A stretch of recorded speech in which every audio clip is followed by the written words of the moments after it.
Hey, what's going on, everyone? Happy Sunday evening. We got another watch-along. Last week was so much fun. Figured we'd come back up here this week and do it again, only this time we're going to react to the entire pay-per-view. The entire Royal Rumble 2002 pay-per-view. Been looking forward to this all week long. This should be a lot of fun. A lot of people recommend this pay-per-view to me to do reviews on all the time. It's a lot of people's favorite Royal Rumble, or one of their favorite Royal Rumbles, and it was relatively memorable with some pretty good stuff in it. So I thought it would be a good Sunday hangout. I wanted to come up right after football was over, and it just pretty much wrapped up. Super Bowl is set. Tampa Bay Buccaneers, Tom Brady, taking on the Kansas City Chiefs, led by Pat Mahomes. Tom Brady is 7 years younger than Pat Mahomes' dad, and he went down to Tampa Bay, won the NFC Championship, and heading to the Super Bowl in his own damn stadium. Only Tom Brady would accomplish that. As much as I hate the guy, he's the best. Jesus Christ. So anyway, now that all of that's over, I figured we could come hang out, open up a couple of cold ones, watch the Royal Rumble. Unfortunately, during my setup, I did not do a sound check, so let me make sure. All right, good. We're good there. I can hear myself and all that. So, for those of you who were here last week, it's going to be the same deal. You have to have the WWE Network enabled in order to follow along here. Although, I guess you don't really have to, but it would help.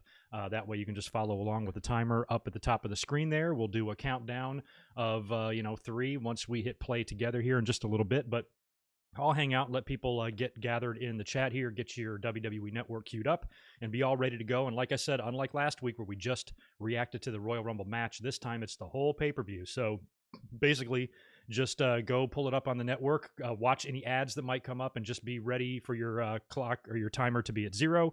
And then when we count down, I'll be able to start the timer up there at the top as you see it kind of counting there. So we'll do that when it's time, but in the meantime, we'll just hang out here for a second, let everybody get in the chat. I'll say hi to everybody, see if there's any super chats that need to be answered, and then we'll get rocking.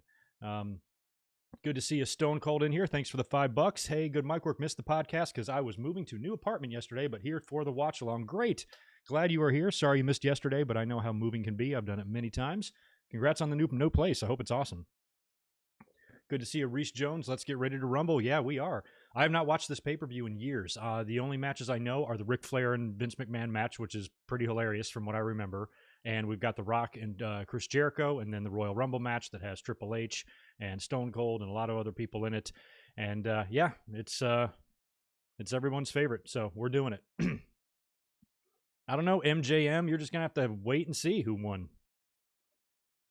Yeah, and I was telling you, for those of you who were hanging around the podcast yesterday, I had been mentioning that I think these watch-alongs can be kind of fun. I thought last week was a lot of fun. We had a good audience in here, and I'd be open to make this a weekly or maybe every other week type of regular thing on the channel. And if I do that, I think I'm finally going to reward all of my Patreon supporters for all their years of support, and I hardly ever do any, anything too exclusive for just them, but maybe I'll let them pick the pay-per-views and shows that I live react to, and I'll try to do like a minimum of 2 a month. Might be a lot of fun to do that on Sunday nights or something, so we'll see. We'll see how this goes and what the feedback is and stuff, but I like it a lot. It was a lot of fun last week. It's easy to do, and it's fun because we get to watch wrestling. So I'm going to crack open right now my delicious Stone Cold Steve Austin Broken Skull IPA. Probably knock back a couple of these tonight. So cheers to the Rumble 02. Yeah, we won't waste too much time here. I'll just talk for a couple of minutes, say hello to everybody, knock out these super chats, and then once we have a good amount of people in here, we'll start the show. So in the meantime, make sure you get your shit queued up on the WWE Network and be ready to rock. Good to see you in here as well. Ben and Mango Salsa, J King, Shell Shock, Chris, Devlin Husband is here. We've got Crash in the house and Jimmy's Reviews and Archives. Good to see you, man. Deshaun Robinson with the $5 drop. That old geezer Brady has done it again, in all honesty. And honestly, I got nothing but respect. I've had the honor of meeting him twice. Cool dude. I mean, I can't deny Brady's greatness. I mean, I kind of thought that outside of that New England system, he might not be as good as the records show, but he just proved everybody who's ever thought that wrong. So first year to go down there, first year making the Super Bowl, Jesus, man. So yeah, that's that's Brady for you. How Wheezy, what's up, man? Good to see you in here as well. Glad I got a couple of monkey wrenches in the house. Seen the Bianca Chronicle, for sure the best of WWE. Highly recommend. I didn't know that was out. Did that come out today or something? It's funny, I have the network pulled up right here, but I'm already on the Rumble page. I don't want to go off of it, but I didn't know that. I saw, I'm trying to think the last one I saw. They're all good. I can't wait to see that one. Maybe it was Keith Lee was the last one I saw. But that might be it. I get them confused. The Chronicles, the the Untolds, the 24s, all that shit. Like, they all kind of blend together for me. What's going on, El Boogie and Reese? Trayvon, Shell, Shaco, I think I said hi to you. And King Bariqua, Victor Cologne's here. Right on. Okay, cool. That catches that up. And yeah, this should be a fun one to watch. I'm interested to watch this again for the first time in a very long time. Can't remember the last time I took a look at this pay-per-view. Probably seen the Rumble a couple times here and there, but I don't remember any of these undercard matches really at all. And I don't remember seeing the Ric Flair McMahon match since. And I remember seeing it that night because there's one funny image of Vince all bloody or something. But other than that, I haven't watched it in 18, 19 years. I was in the house in Charlotte right after the night after Survivor Series 01 when Ric Flair came back and pretty much planted the seed for this match that we're going to see on this pay-per-view. So that should be fun to watch the build and all that. So anyway, here we go. Hopefully you guys are all ready to go, and you got your network pulled up on another tablet or phone or computer or screen or TV or something, and you're ready to rock here. And I've got I've got the double mouse thing, so I have to do this very carefully. Oh shit. I've got to start the timer with one mouse, and I have to start the pay-per-view with the other. So I got to do double fisting here. All right, or double fingering. Never mind. I'll shut up. Okay, here we go. I'm going to get my hands on the button, and then we will go over and get that queued up. All right, cool. So I am ready to rock if you guys are. Everybody ready? Yeah, Ernie, we were watching NFL. We've been talking about it. We'll talk about it more here as the show goes on. All right, so my fingers are ready to rock. They're on the trigger. We're going to do a countdown of 3 and then hit play together, all right? Here we go. 3, 2, 1, play. Perfect. All right, looks like we're getting a little intro here, a little video package intro, so that's where we're at. And this new mic I have that I got a couple months ago doesn't pick up hardly any outside noise. I was kind of hoping a little bit would come in, but I don't think you're going to hear much, which is really good, actually, for, you know, for my YouTube safety, but I don't think it would hurt if a little noise came in. All right. A little montage here of all the previous Royal Rumbles up until this point. They had about 13 of them, I guess. All right. All right, let me pull up my screen so I can see the chat. Where's the mouse I need? The correct mouse. All right. There we go. That's where I want to be. Showtime, folks. If for any reason we have any network interruptions or the feed gets, you know, lost or something like that, I have had the internet go down before, but we should be fine. If for any reason that happens, when we come back, the timer's going to keep rolling for me, whatever I'm doing. So, because unfortunately I can't pause this timer, I can only reset it. So, timer's just going to run, and I'm always going to have the timer on the screen linked up with the network, no matter, you know, where we are, if we get interrupted or whatever. So just keep that in mind for following along purposes. All right, here we go.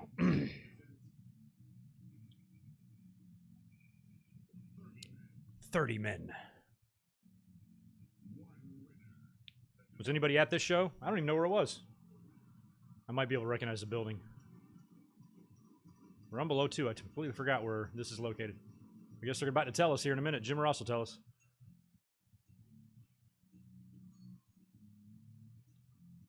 Yeah, this is the 10-year anniversary of 92. That's right. Arguably the best. Most people think that's the best.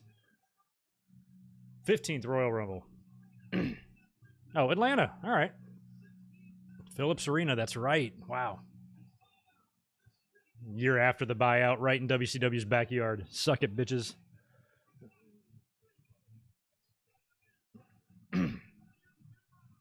I remember watching this. You know, I was in my 20s by this point, and I loved Triple H's return and everything at the Garden. But the one thing I will say about this Royal Rumble is it felt predictable as hell to me.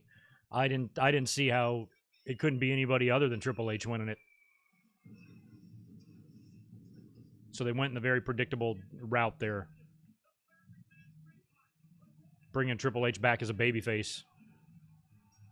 Well, hello, Stacy. Y'all.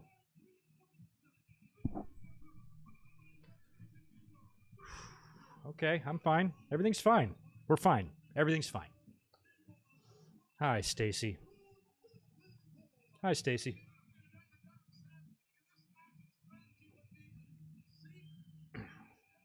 You were 12, Chris, when this your pay-per-view? Man, look at Jerry Lawler's face.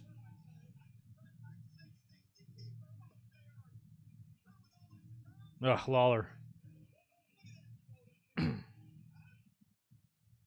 That's probably the best she's ever looked, honestly. Like, holy crap. Oh, yeah, Taz. Wow. So I didn't even think about it. I mean, this is a year after Taz's debut. Oh, no, 2 years. It was 2000. I was thinking it was 1 year. Taz and Spike were the champs. I love it. I barely remember this. I wasn't 100% sure if Taz had ever held WWF Gold. I didn't think he had, aside from a hardcore title. Kind of forgot about the tags.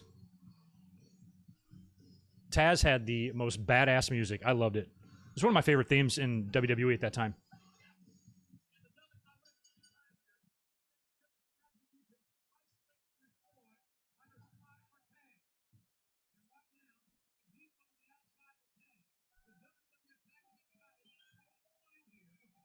Yeah, Steve-O's. I heard she does too.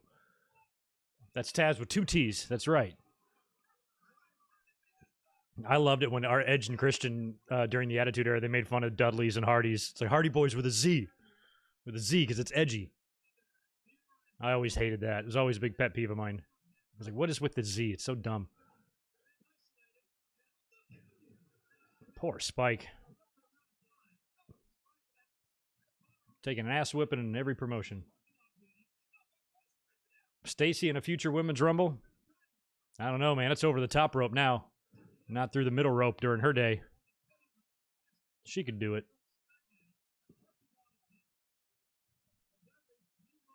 I don't know what she's even up to these days. Yeah, Taz's theme is awesome. It was one of my favorites. Loved it. It was badass.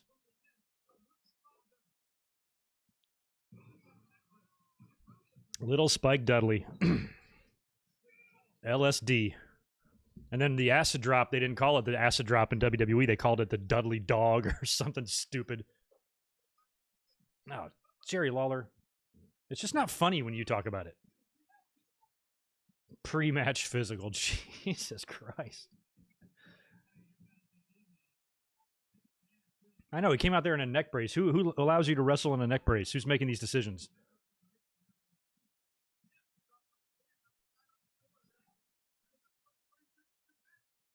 All right, making sure the timer's all good. What up, Chris? Appreciate the $5. Watching this shows the true lack of real star power today as compared to 2002. Also, 2002 is technically when the Brady dynasty began versus the Rams. That's right. I had just moved to the beach in North Carolina and started this brand new job, and we were building the restaurant. I was in there helping, like, paint it and put it together, and we opened about 2 months before the Super Bowl. And so it was a brand new staff, brand new restaurant, and so the owner thought it would be cool if we threw a big Super Bowl party, closed down the restaurant, and let everybody come in, the staff, and bring their family or bring their spouses or girlfriends or whatever, and have a big party. We rented TVs, foosball tables, and it was that game. It was Tom Brady and against Kurt Warner and the Rams were highly favored, and we all watched that shit together. And man, some people made some crazy money in that pool. I'll just never forget, Tom, it was right after 9/11. The halftime show was like U2, and they like scrolled through all the names of the victims of 9/11. It's a very cool Super Bowl. And then Tom Brady, just this unknown kid, wins it all. That's right, 20 years ago, man.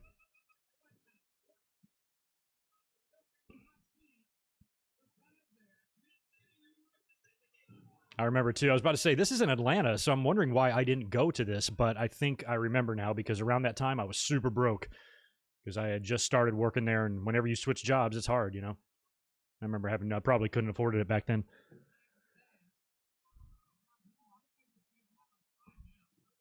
Here's Devon putting the kaboom up. He missed. Come on, Taz.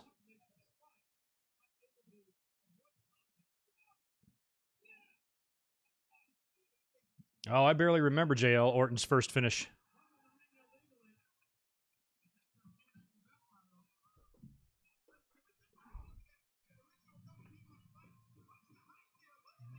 Spike. Jesus. Nope, Taz with a hot tag. He's taking them all out. ECW reunion here. Ooh.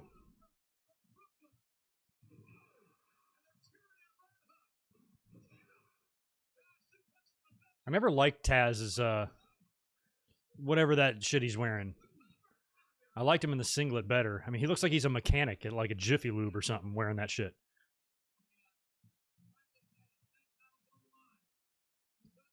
Jiffy Taz. Oh, here comes Spike. He's going to get caught. Nope. Oh, Bubba sold the high cross. Bubba, I love the way Bubba moves around for a big guy, especially the way he bumps. He's a little Bigelow-ish with some of his movements. Now, Jim Ross, there will be no Stacy bashing in these parts. Oh, the Taz mission on Stacy? Oh, Stacy took a big bump. Jeez. Oh, there goes Spike over the top. Jesus. Taz going to get the Taz mission on Devon now. That might be it. Champs are going to retain. That's it. It's so funny, though. Same thing happened to me last week when I was watching stuff. When Stacy took that bump, I instinctively went to my keyboard to make notes. I feel like I've got to like write it down for a review. It's kind of nice just hanging out and not doing that. Somebody check on Stacy. Better legs, Stacy or Taz? Taz, duh.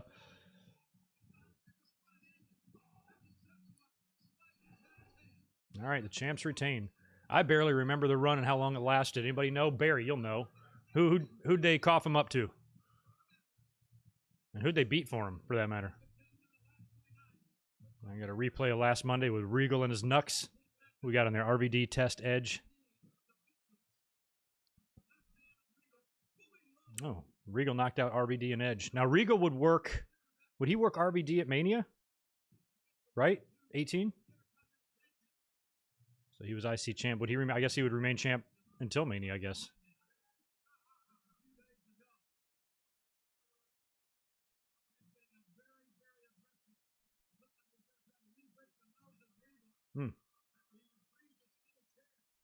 Edge and Test.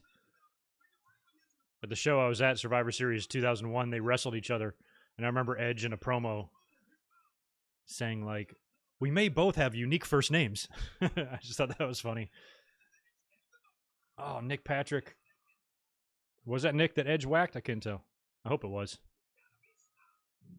He's got to be stopped. Yeah, Edge, what it gives, dude. This was the last WWF Rumble. That's right.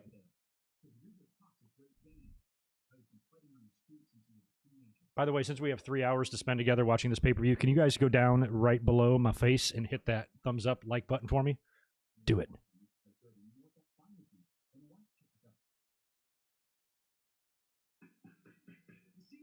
Oh.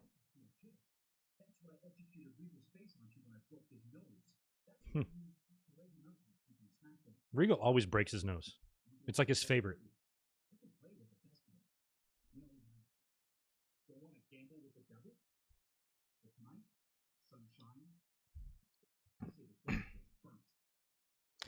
All right, Edge. Your promos would get better. Need some heel Edge in our lives.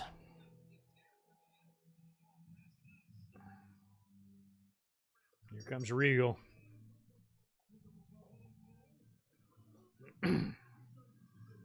Yeah, Edge has got some teeth. I don't know. I've never seen that many teeth on in one mouth before.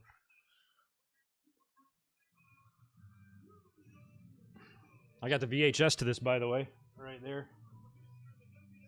My Royal, it's the only of all of them. I think I have all the Royal Rumbles and all the WrestleManias on VHS, but I think I'm still missing a SummerSlam and Survivor Series or two before I complete those.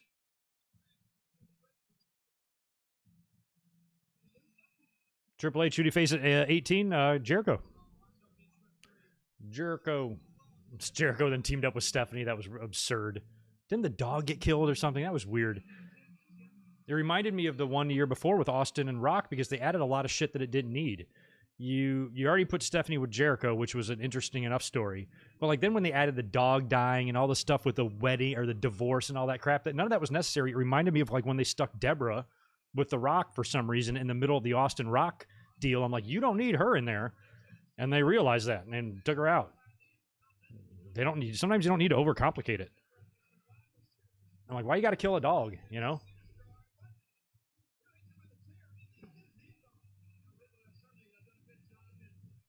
That Rob Zombie theme was awesome.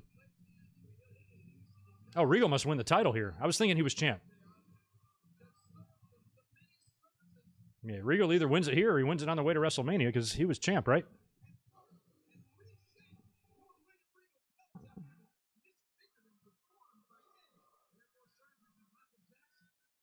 WWE, it's funny when you say that, though, Zaya. Imagine today's shows on VHS. It would be cool if WWE released some like novelty items, like WrestleMania 37 and like a Coliseum video clamshell VHS tape, just for fun.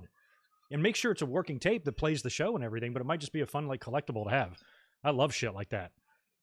Right over my shoulder here, or this side, right here. I got all those WrestleManias back there and all the big like clamshell ones. It'd be cool if they like re-release those.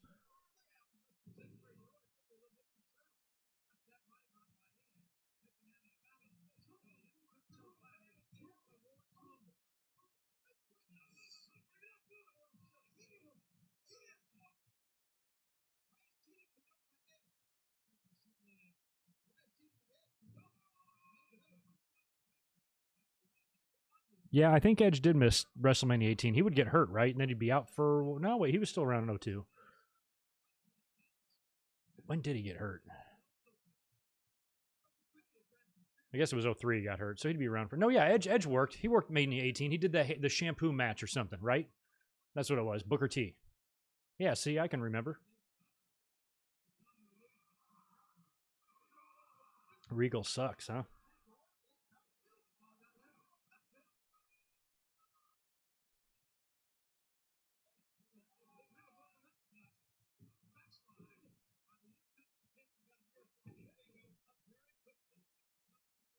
Yeah, I'm not sure about the dubbing on this one. I mean, we heard the Rob Zombie theme, so they didn't... but I've heard other versions where it wasn't there, so I don't know why sometimes it's there and sometimes it's not. I don't know. I know all the WCW music is dubbed over with... Like, if you watch a Jericho match in WCW, they put his, like, Break the Walls theme. It's so annoying.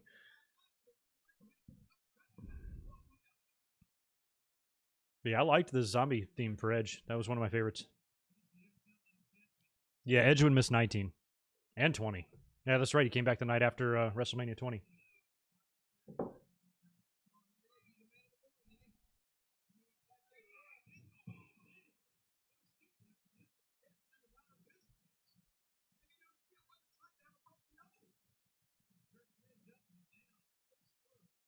Oh, they dubbed Kid Rock from the show. Well, we'll find out when Taker comes out later. This is the Maven situation, right? Later on. I've never liked Nick Patrick's face.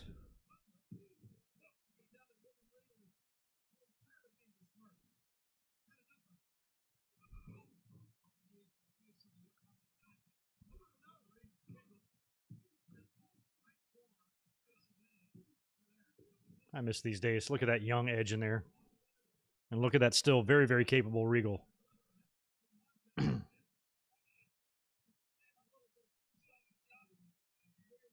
Oh, no kidding, Sonny Man. For real? They dubbed it over on the DVD? That's fucked up.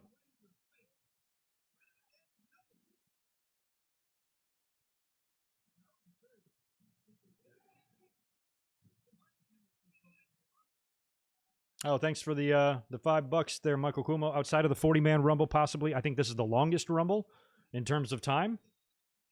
What's the? I mean, I'm guessing that means the intervals are definitely 2 minutes, right? I know a few years, occasionally they've done a minute and a half. Oh, wow. Rolled through that double underhook. The Saudi Rumble doesn't count. Yeah, obviously. The 50-man one. Well, I'd say it doesn't count. It only counts for one thing. It counts for Daniel Bryan's performance. Isn't that the one where he went like 70 minutes? All busted up, beat red chest. And that dumb green belt that Braun Strowman probably ate.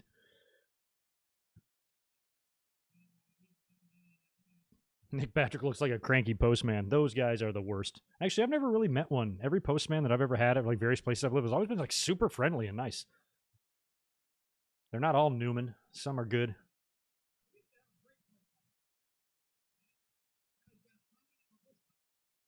Maven's theme. I don't even remember what Maven's theme was. I think it was like the Tough Enough theme or something.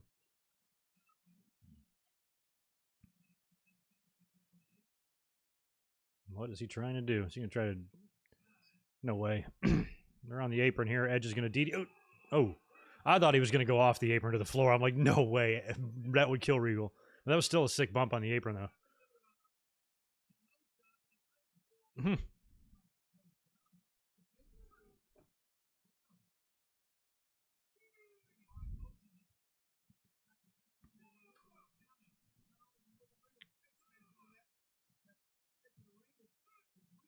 Oh yeah, AJ, I remember. Don't remember him. I don't remember what the hell happened. I just remember the Raw where Triple H came back. By the way, today is the anniversary of a few Royal Rumbles. I know it's the anniversary of the first Royal Rumble, also 1993, which is also right there on VHS, and probably another Rumble or two. Today's the anniversary of that one. The date of this Rumble was January 20th, so that was just a few days back.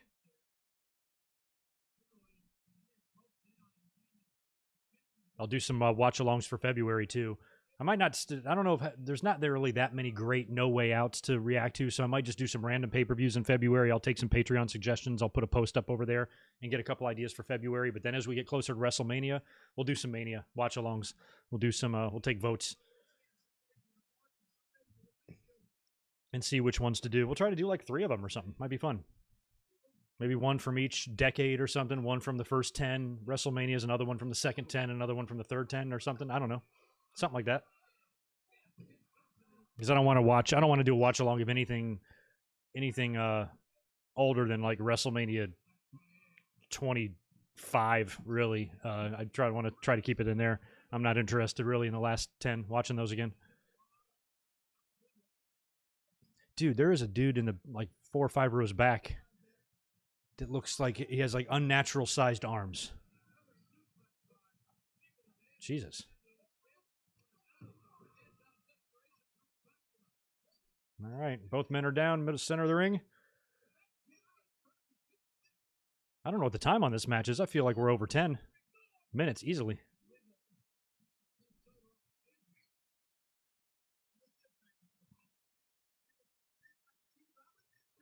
Oh yeah, St. Valentine's Day Massacre. I remember watching that on pay-per-view, the big Vince bump. Because usually when if I'm going to do watch-alongs, I want to do it to coincide with whatever pay-per-view we're close to.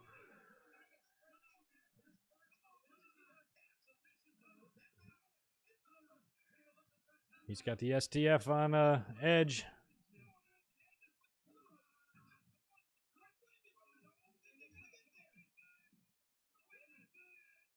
Oh yeah, 2003 might be decent.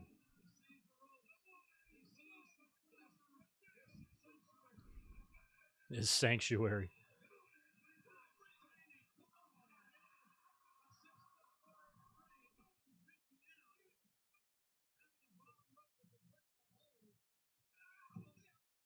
What happened at Royal Rumble, or I'm sorry, No Way Out 2000 before WrestleMania 16? What happened there? What was the main event of that? Triple H was champ going in. Oh, it was the Hell in the Cell with Foley. Foley's retirement. I was trying to think of good February pay-per-views. I could do some In Your Houses. The February 96 one wasn't bad. Brett Diesel in a cage. Owen and Shawn. Razor and Waltman crybaby match. But that's a short. That's only a 2-hour show.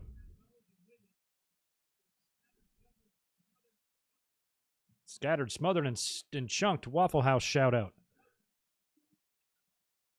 Yeah, and Jim Ross. Waffle House follows me on Twitter. I'm very proud of that.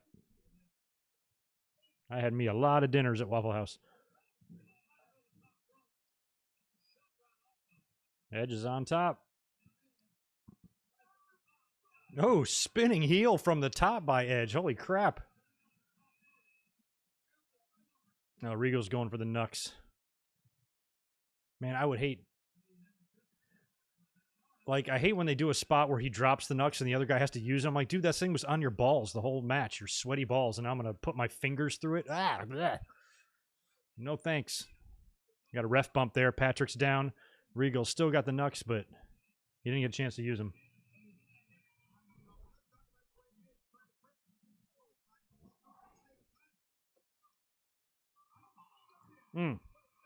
Knucks to the left hand to the jaw of Edge. And he's down.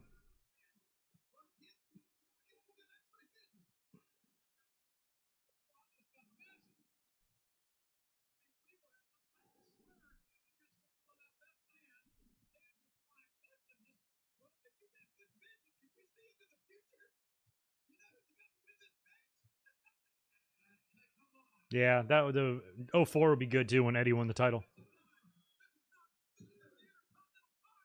And that's it. New champ. Regal wins the belt.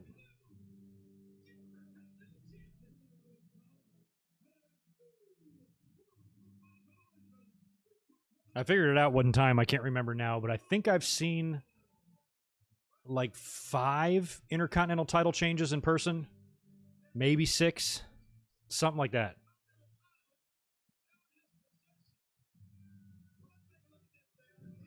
Regal, you dastardly bastard.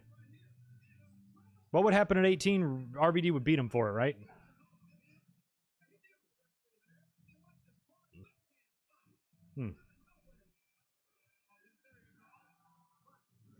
All right. Regal wins the IC title. I wonder what match is next. Yeah, Brian, I thought about Elimination Chamber pay-per-views, but those of you who watch my podcast know how I feel about that match. Might be hard to sit through a few.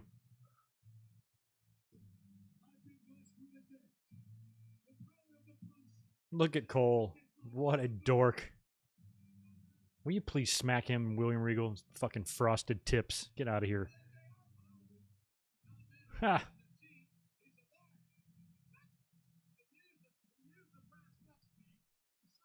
Oh, yeah, 2001, the 3 stages of hell or whatever with Austin Triple H was good.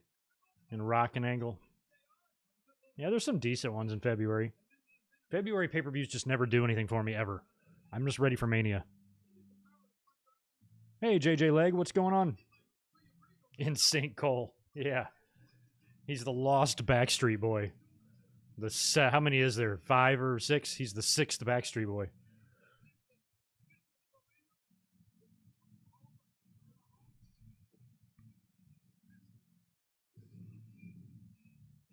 Oh, who we got here? Is this Terry's music? That was Jacqueline's music. That's right. Lord Jacqueline, what are you wearing? Girl.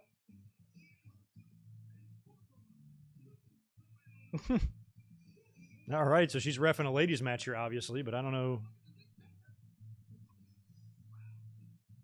What's up, Miss Texas? You got a couple of Texas-sized. Never mind.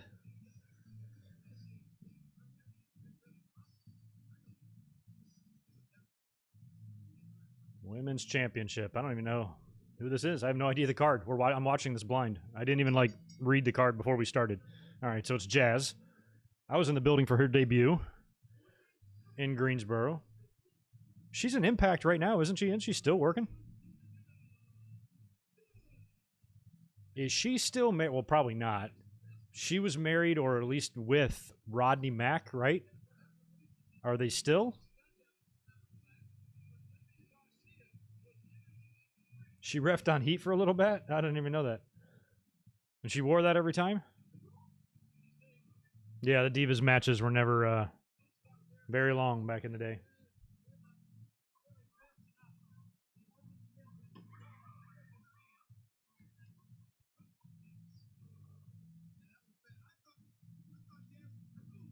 Ooh.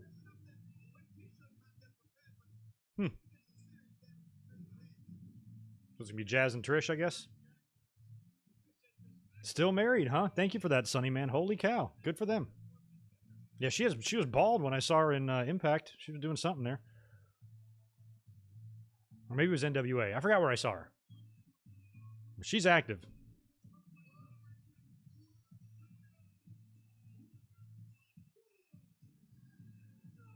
Trish was great.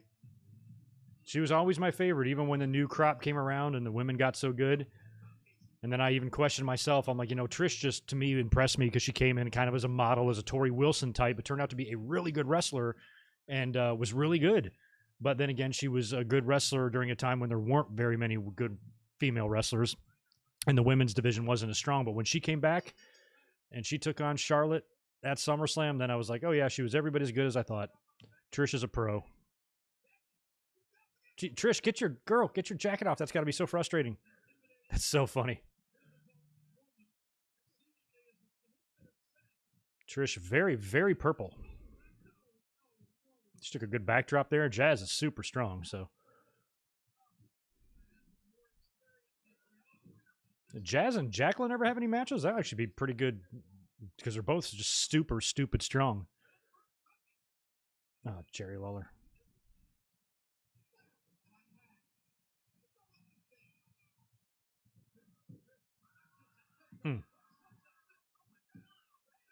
Oh, yeah, I'm not surprised if they were on that class action lawsuit. There was a lot of names on that. Whoever convinced them that they'd get some money, they shouldn't have listened to them.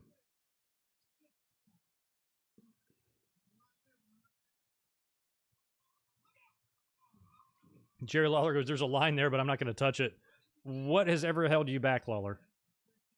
What could be too over the top for Lawler? I don't think that line exists, Jerry. Weirdo.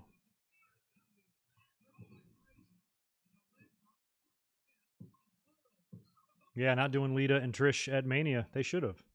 What did Trish do at Mania? Help me out. Yeah, that's the thing, AJ. They had good women. Like, look at those names. Lita, Trish, Jazz, Molly, Victoria. They could all work and stuff, but you still had a whole lot of Stacys and Torys in there as well, and it was just overwhelming. They were serious wrestlers in a division that wasn't taken seriously. It would have been much better if they would have been in a division like now, where they actually treat the women's division as a women's division. And the women are good. And they're not out there in bikinis and stuff. Oh, Lord. Jacqueline's like, you ain't going to do that. Hey, this is kind of interesting here. I'd like to see this fight. Like, legit, too. I'd really like to see them fight. Oh. Damn, she was way slow on that. Jackie.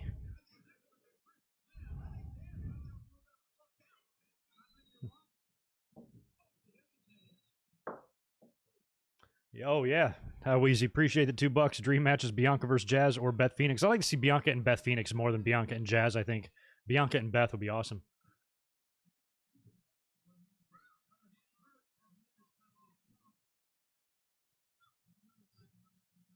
Yeah, Jazz wasn't actually even really one of my favorites. I think it was because, oh, there goes Stratisfaction. Is that what she calls it? Or Bulldog? Stratisfaction. Oh, reversed. And the only reason I wasn't a fan of Jazz as much is because I thought she should have been, like, portrayed as more of a killer just because she's different than the others and she's strong and she's scary looking, and she should have struck more fear than she did.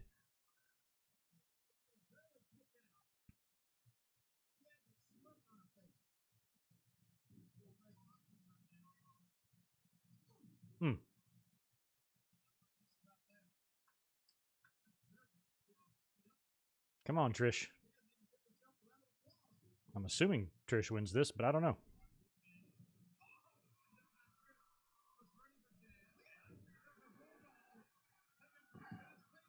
Yeah. There we go. Good job, Trish. That's our girl. And still, yeah, see what I mean? I mean, Jazz had just come in. She debuted at Survivor Series, so...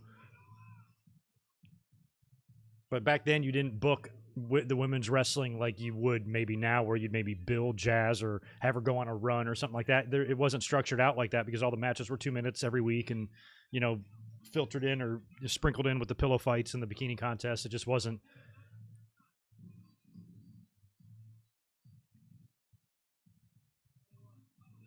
Ooh.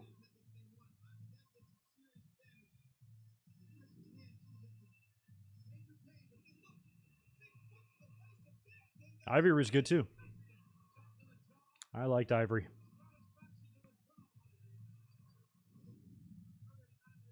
Oh, look at Reed and Charlotte. Holy crap. Oh, no, that's his wife. There's Reed.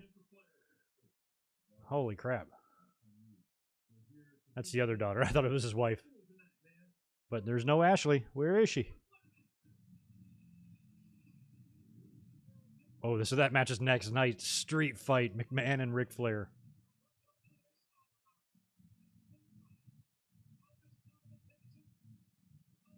So crazy.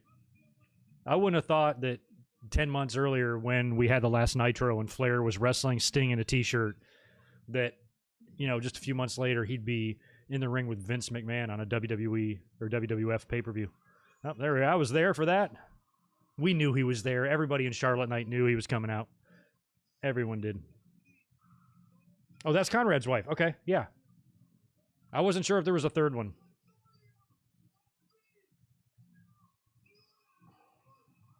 I'm so sorry, K-Dog's Kennel. I was rooting for the Packers too. I like Aaron Rodgers. He's been in my restaurant a bunch of times. I've gotten a chance to meet him, and I've always just can't stand Tom Brady. But he can't deny him. He's just ridiculous. But I have a feeling that, well, no, I shouldn't say that. I'm about to say I would hope that Kansas City will kind of carve them up, but there is absolutely no guarantee there. So that guy, if he wins a fucking ring with another team, that's going to solidify him as above the Montanas and, you know, and the Namaths and the Unituses and shit, you know.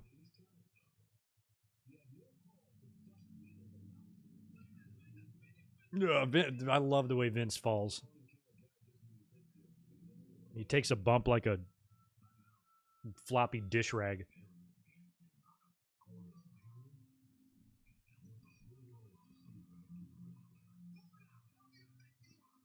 Oh, yeah, he brought out the Ric Flair robe. I love how he ripped the wig off of Vince and said, oh, Vince had a lead pipe. What's up, Spaz? Appreciate the 5, man. Welcome back. Blair, Banks, and Naomi stop in the middle of the Rumble to do a dance number a la Too Cool, get tossed out by Bliss, Flair, and Lana. I'd be cool with that if 3 women just got in there and did the Too Cool dance. Totally. Naomi would have to be involved, right? Trying to think, is there any other connections? Yeah, just Belair, Banks, that would work for me.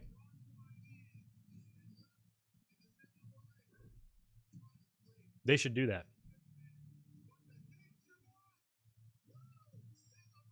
Was Flair chopping Vince with his clothes on? I think it hurts more when you don't have clothes on.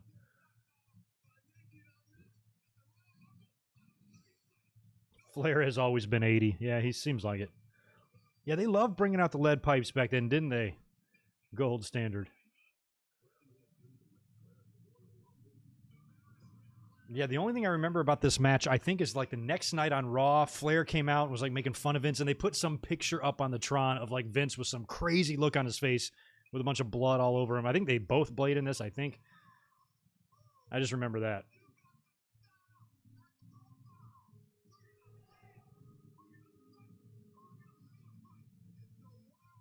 Having WCW guys in the WWF around this time for me as a fan was still pretty new. It was still really interesting for me to see like WCW footage on WWE TV. It took a while for me to get used to that.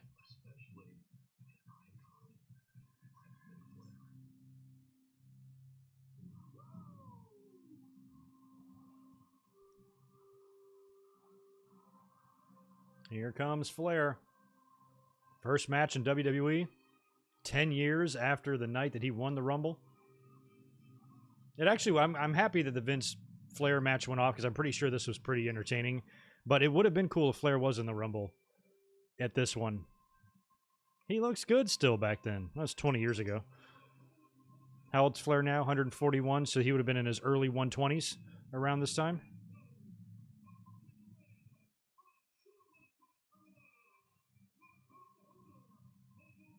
The co-owner.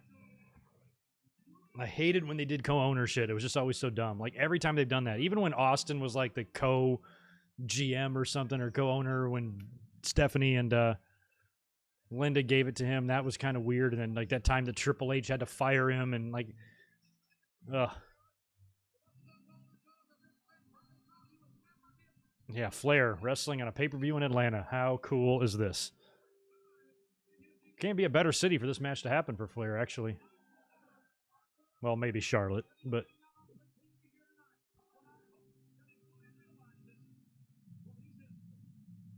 Spaz, thanks for 5 more, dude. Okay, long shot idea. Cross enters the Rumble, wins, decides to use the win to face Balor. Suddenly, the NXT title is the main event of Mania. Holy cow. That would mean WWE would make Karrion Kross and Finn Balor the main event of WrestleMania. And that doesn't sound like a very WWE thing for them to do. But in terms of a fan thing to do, hell yeah, I'm all for it. But unfortunately, me and Spaz are not in charge. Here comes Vince. Stupidly jacked.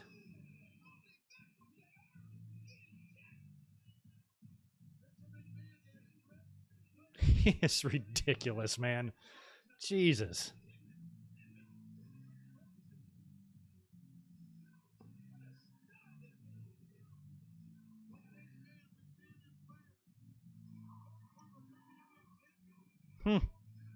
McMahon and Flair are both former WWF champions. Yeah, I like this Flair robe. Looks good. Oh, damn, Dre. Sheriff Austin was your introduction to Stone Cold? You missed out.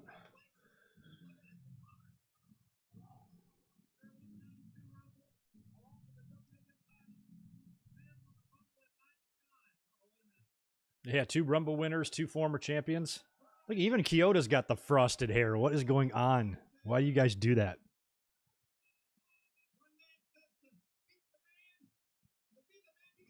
Gotta love that Vince walk. We all have a little bit of that in us. Yeah, Vince he's stupid.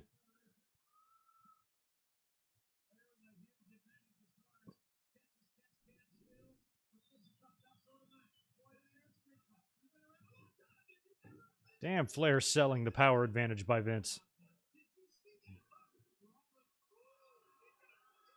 I mean, we're still a year away from the Hogan match. Think about that.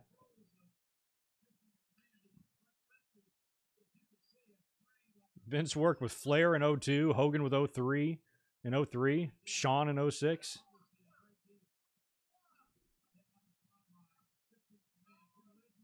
Austin in 98.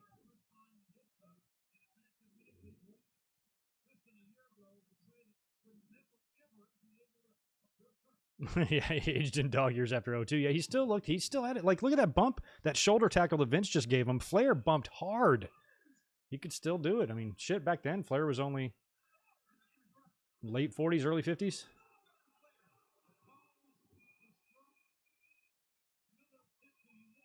Yeah, Dre, wow, that's right. Yeah, you would have seen him long after his run.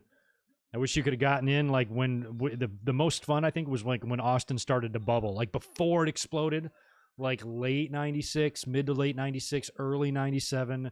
That's when you're like, oh, this guy's fucking great. And then it just exploded by the time you got it to the beginning of 98. But, like, I like those early, when you could just see it. And then you really felt it at Survivor Series in 96 in MSG. When the fans were almost favoring him over a returning Brett. And the New York audience always loves Brett.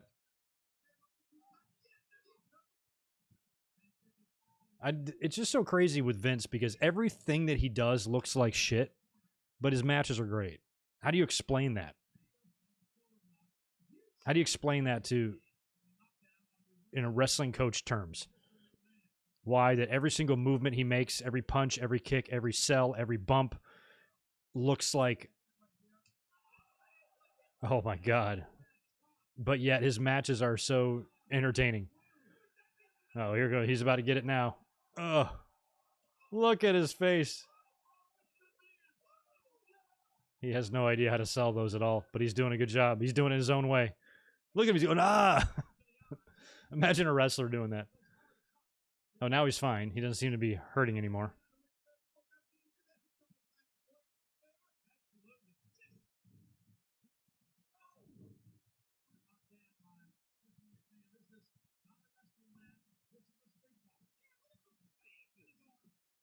Yes, Lawler, we see it.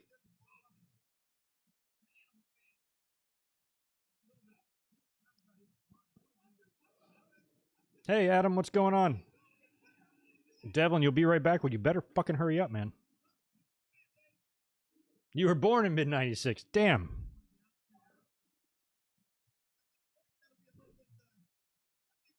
I was living in my first apartment in 96. Oh, there goes Flair.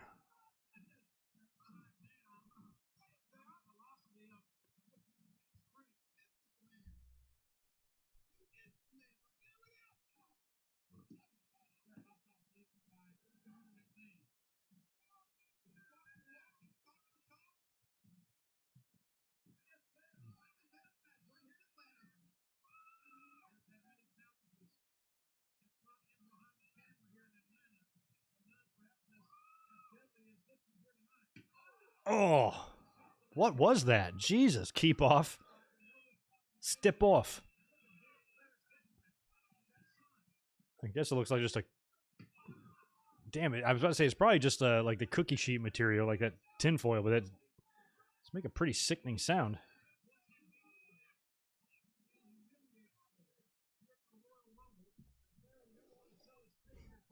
Vince was definitely juicing. What do you mean, Boogie? Like smoothies? Probably makes like a smoothie every day. Like strawberries and bananas and oranges and just juicing them and drinking them. Yeah, it probably is, because you have to drink your vitamins if you want to look like that. He's probably saying his prayers too, I'd imagine. Here comes... I hate these trash cans. This is a pet peeve of mine in wrestling. I fucking hate these things. Think about your life. When do you see those trash cans? Who uses these old school tin silver ass trash cans? Do you see that shit out in front of people's houses for the trash man to pick up? No. Oh, the Flair's busted.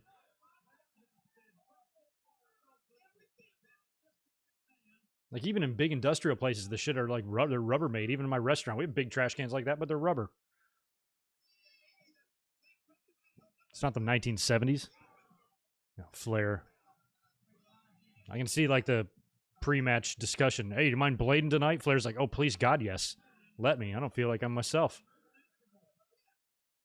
Unless I've covered my bleached hair in blood.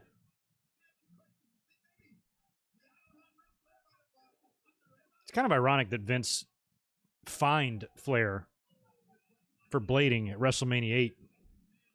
And now they're in a match together where they're both going to blade. Flair should have been like, can I have my money back, dude? Imagine if it was here where Vince tore his quads. That would not be good. Vince would probably finish the match. Damn, Vince with a big body slam. Flair always took back bumps funny. He almost landed like on his side. Oh, wow, there's his kids. Holy shit. Oh, the camera. Oh, yeah, this is the camera thing, the spot that they did.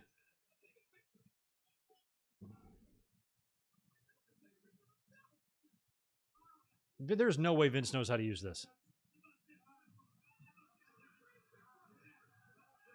Huh. Oh, she caught it. Nice snag. Anybody know her name? I don't know her first name. I don't know Conrad's wife's first name.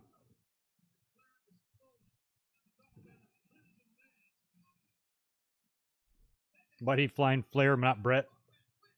Well, Brett claims it's because he was so good at the blading that they didn't notice, but I noticed. It's so easy to tell where Brett is blading in that match. So I always questioned whether or not he's fibbing a little bit on that one.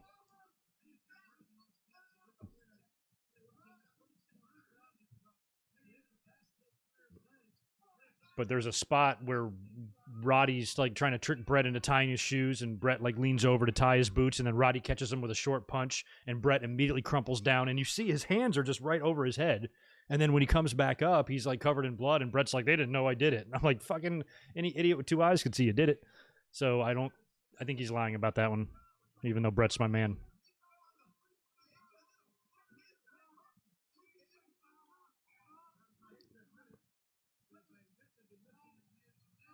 Look at Vince trying to wrestle now with some sort of ankle lock thing going on. Oh, Megan. Okay, thanks. Yeah, Vince, you're right, Dre. That's pretty much all Vince has got, is being the brawler. Because everything he does is just terrible looking.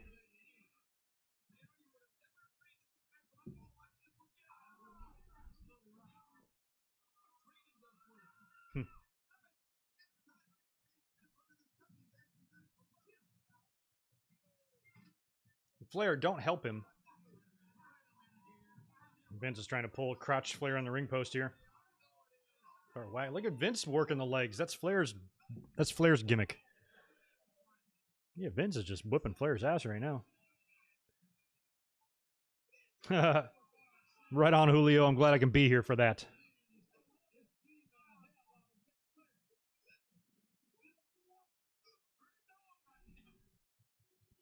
Yeah, Sunday nights are perfect for this. Sunday night, late at night, like when everything's done and football's over and people are just chilling.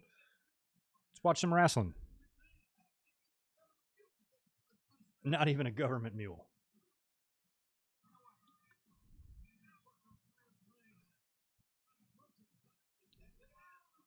Vince is putting... I'm about to say, he looked like the way he was doing on the ring post looked like he was sitting up for the figure four.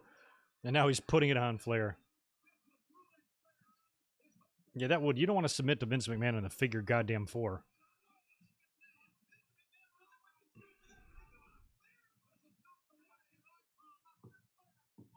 Oh, Flair, careful. Wow, that's funny because that's how Flair beat Savage for the title. He had him in the figure four, and Savage was the shoulders were down, pinned him.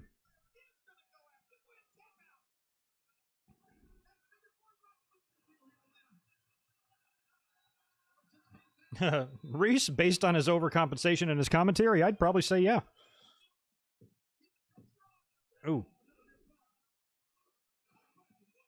Better figure four than The Miz. I'll agree with you on that one, gamer boy. Looks Flair's trying to turn it over.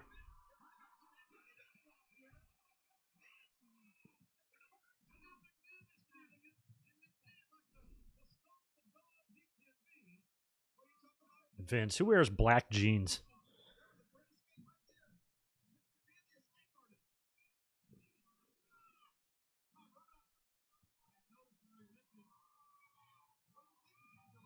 Yeah, just Vince wants it as real as possible. All of his street fights, like there was... I mean, I don't know if he had real heat with Flair, though. They left on good terms in 92, so there might not be any real heat there. But Hogan, Brett, and Shawn, even with Shawn, there probably wasn't really that much. I think Hogan, Brett were the two big ones. And he had a match with Bischoff, too. There was definitely legitimate heat there. But I think he always respected Flair. I mean, they let Flair leave, when he wanted to go. He did the job for Perfect on his way out on Raw. Low blow. Vince goes down. Right in the grapefruits.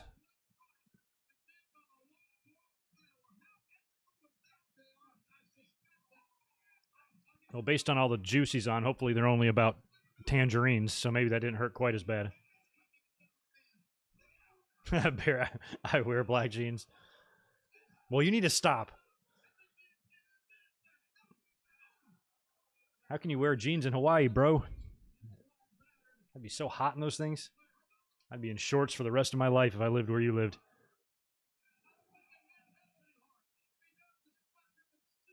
Yeah, Vince had enough respect for Flair's run that, they had that agreement. When Flair came in, he was only in the company a year.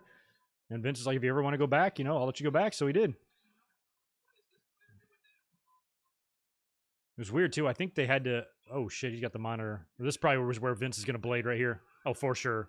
He's over the top of the announce desk, blading the shit out of himself right now. But I think they had to tape the Flair Perfect match before the Rumble. So he lost the retirement, but then he had to show up and work the Rumble and get tossed out. So it was actually the Rumble, I think, that was his last match.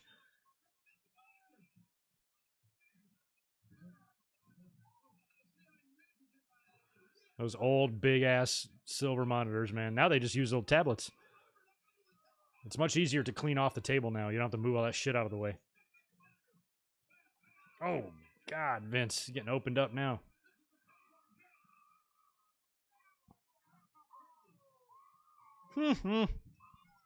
That girl's having a great time. Those monitors are ancient. They're brutal, too. They would keep those things all the way up until... I just watched a match not long ago that was in the last 10 or 15 years. Maybe 10. The tablets are still relatively new. They were still using those big-ass things for a while. Brett messed them all up at Survivor Series that year. Yeah, that's funny you said that, Antoine. Thanks for the $5. I thought the same thing. Oh, this is it. Oh, that's great. That's so great. Look at Vince's face. So Megan, I think, got a snapshot of that, and they would show that on Raw the next night. Man, Twitter would have came in handy back then, wouldn't it? But yeah, AJ, I've put the figure four on people and had it put on me. It hurts like shit, but rolling it over doesn't really hurt that bad. So I don't know. But a real figure four hurts like a motherfucker. Like if it's put on right, you can really like snap your leg. It hurts. I used to put it on my sisters when I was a kid. And I could tell by their screams that it really hurt. By their screams of agonizing pain. Oh, Flair loves that low blow shot. A mule kick.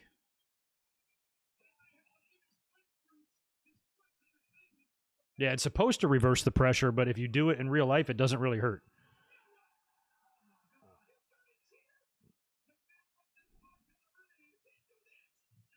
Flair's got the pipe.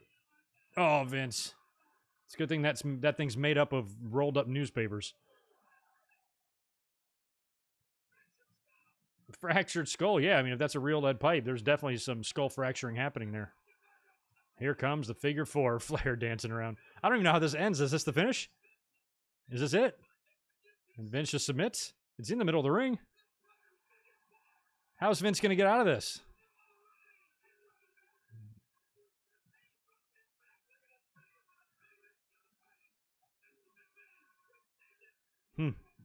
He's tapping. I'm about to say, yeah, that's awesome. He's tapping hard. Boy, Vince sold that. What a performance by Vince. Put over Flair huge.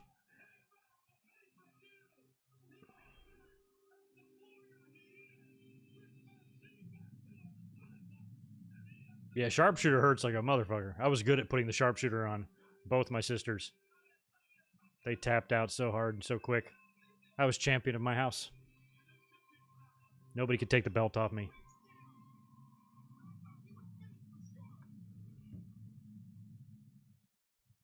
Yeah, that Vince tap out, fabulous. I have not seen this match in 20 years.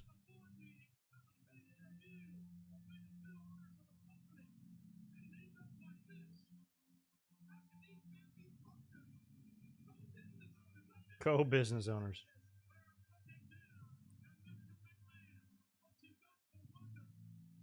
Flair lost to all of them. Or Vince. Flair beat him, Hogan beat him, Brett beat him, Shawn beat him. The only person he beat was Bischoff, which is appropriate. Hell, I think even The Rock probably beat him at some point. The lost Backstreet Boy interviewing Nick Patrick right now.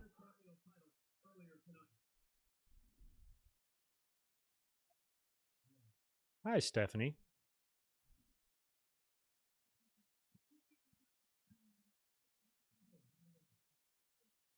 Stephanie, did you crimp your hair? Is that still a thing?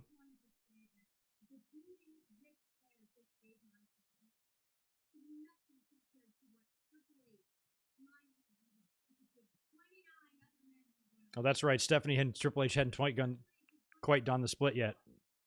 They would do it at the wedding or something, right? Oh, he's going to destroy The Undertaker, too.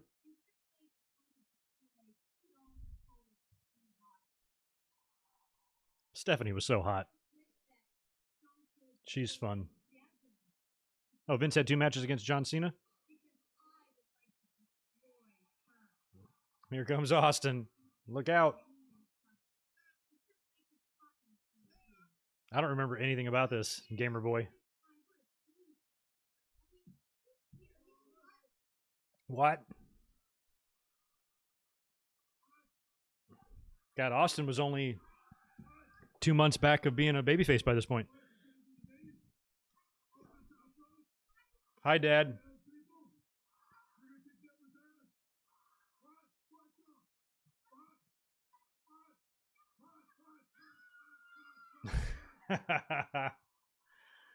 Oh, Michael Cole, don't laugh. You're not allowed to laugh. You little prick with your fucking hair.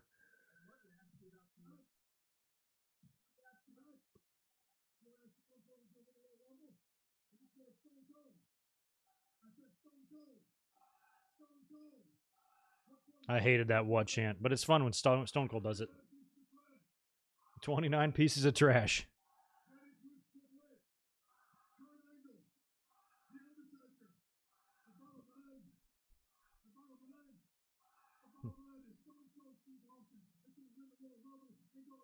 I remember this year.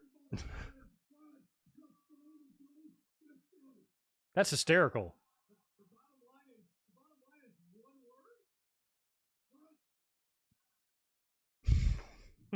That was a fun Austin promo. Look at that thing. What's that thing that he's got? I mean, I didn't think he was going to win here because that would have been his 4th victory. 97, 98. And shit, he should have won in 99 and 2001. All right, here we go. Jericho and The Rock. Jericho with the 2 titles. I miss the big gold belt so much. I need it. I need to get the big gold. That's the only other replica belt I think I would buy at this point. I think I'm kind of done buying those. But I do want the big gold. Ethereum hit its all-time high today, so maybe we'll pick one up. It's the only belt I really want. Everything else I don't want. I don't want anything else. And no, Barry, I don't want your 2002 belt.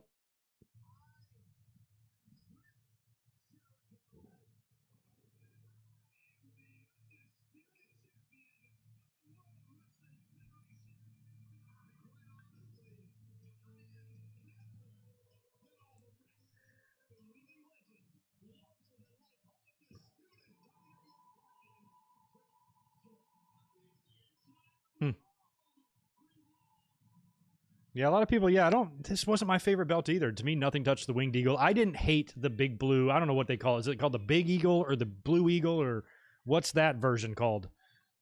I didn't totally hate it. Austin didn't like it. That's why they made the Smoking Skull belts, because he hated it. But I definitely liked it better than the Undisputed title. I just didn't like that one. And then they followed it up with the Spinner belt, which was 10 times worse. And then change it to kind of the version of what we sort of see now. So I haven't really liked any belts. It's been 20 years since I've actually liked a world title in the company.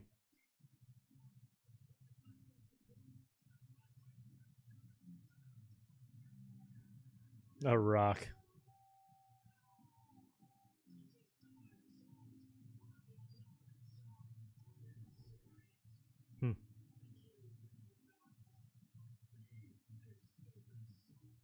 Jericho, very angry.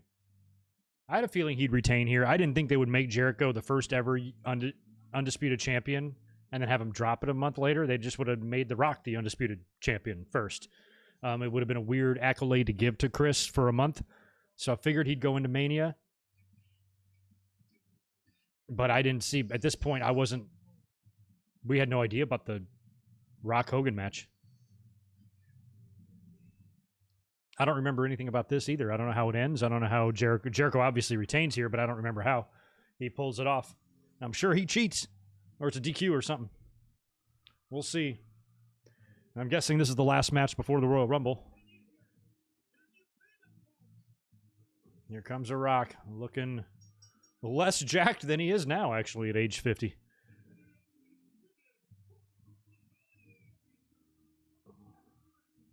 Oh, Barry, you like them all. Well, I'm jealous of you. I wish I liked them all. It's been 2 decades since I've given a shit. And I love title belts. Yeah, this is my favorite Rock theme, too. Totally agree. Because they started spicing it up little by little. You know, first they took the Nation theme and then add some Rock sound bites to it. And then he kind of got his own version, and they kicked it up with the guitar notes and shit. And then I like this opening better. Like, it used to be, "Do you smell what the Rock is cooking?" And then the song would start. But this one's like much more energetic. "If you smell," I loved it. Such a good theme. And it was pretty much the same. Like, he would come back in 2012 with almost the same. Like, the 2012 version and this version aren't that unsimilar. They're pretty much the same, maybe with a few spices and herbs added.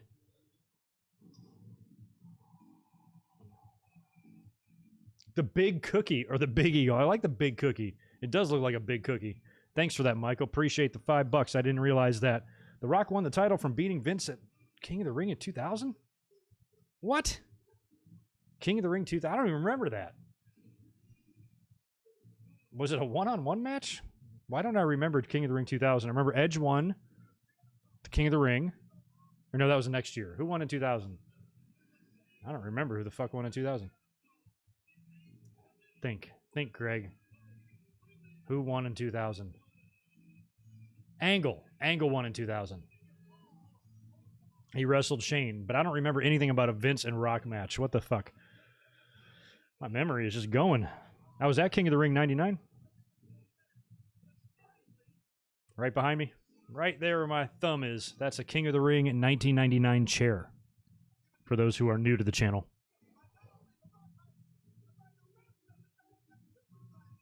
Oh, now I remember. That's right. It was a 6-man tag for the title. Shane took the big bump through the table from Undertaker. I remember now. Thank you. That's right. I remember. Just takes me a minute. Sometimes y'all got to help me. Well, I bet Jericho won't botch a lion salt in this match. He'll probably hit it perfectly. Is Rock going to nail him here? Nope. This was before the era, because back in these days, they didn't do the in-the-ring announcement. They would do the announcements as they were making their way to the ring. They didn't do the full deal in the ring.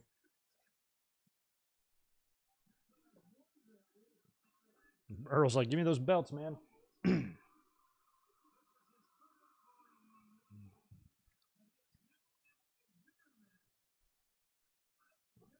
Yeah, these guys had their problems. As a matter of fact, Jericho, he beat The Rock for the WCW title, right? In like October, I think. And then he beat him at Vengeance. And then he beat him again here. Jericho really had The Rock's number, didn't he? Jericho talking shit to him. Jesus.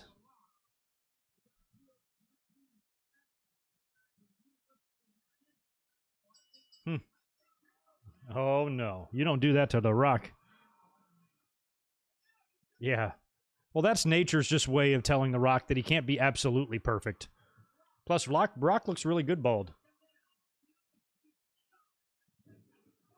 Yeah, it's like Rock he's like the biggest movie star ever, and he's in great shape and everybody loves him, but nature is like, we're not going to give you a perfect hairline, just like LeBron James. And just like me. Everything else about me is perfect, right? Except the fact that I'm a bald bastard. There's so few of us nearly perfect people out there. We're a rare breed. Oh, spear by The Rock. It was more of a spear-thez press combo. A spez, we'll call it that.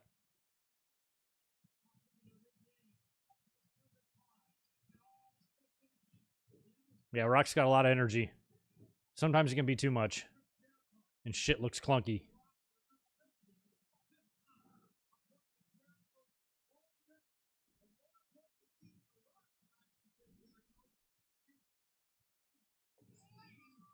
Followed him in with a clothesline. Jericho's in control. Slapping The Rock. I wouldn't be doing that.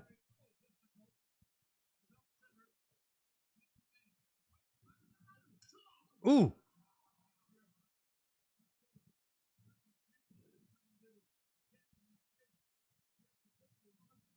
Ring post shoulder bumps are an art. Because if you can hit that and make it smack and make a noise somehow, it looks brutal. Oh, they're going to show a replay of this. I want to see it again.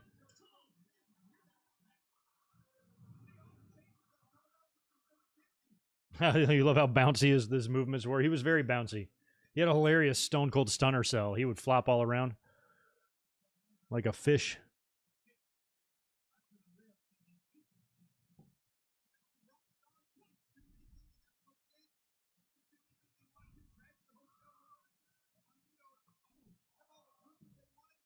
Have all the groupies they wanted. Lawler, they're not groupies. They're Band-Aids. Almost Famous.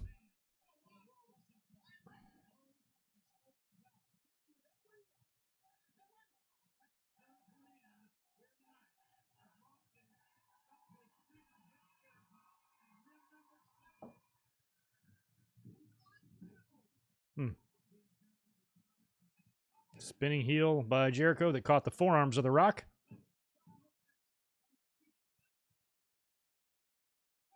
I'm the champ. Hey, pardon me for 1 second. I'm going to black out the screen just for a second.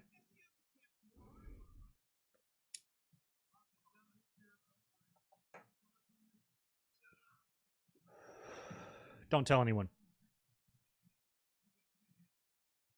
Almost Famous is a gem. It's one of my favorite movies. Awesome soundtrack.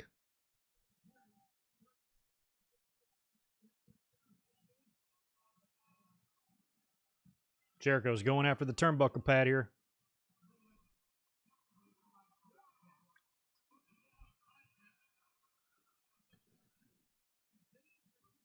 Oof.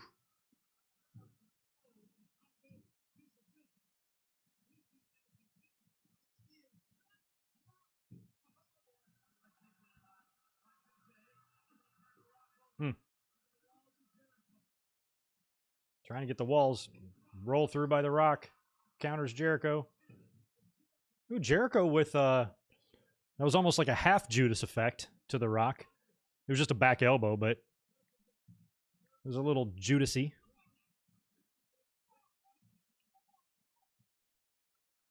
Yeah, I didn't either. Yeah, he was like kind of dyeing his hair. He would rock this ponytail look for a while. He'd stop wrestling with the hair to totally down. I think the hair all down and blonde is kind of babyface-ish, so that's probably why he did this.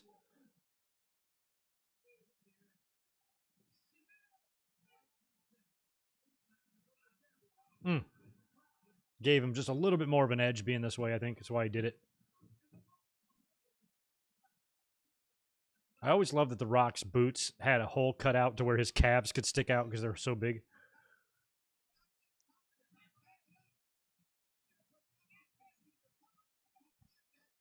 All right, well, about like last week, we had over 100 people hanging out watching wrestling with us tonight, so I like that. We'll do more of these. Watch-alongs are fun. Smash that like button, too, if you don't mind helping out the channel while we're all hanging out.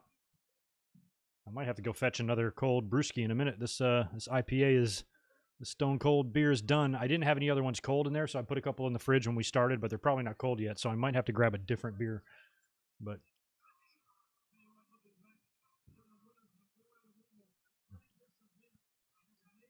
ask him.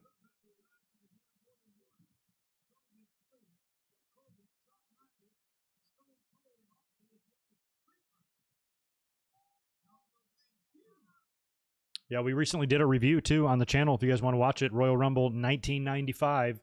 Very interesting Royal Rumble, the first of Sean's 2 victories.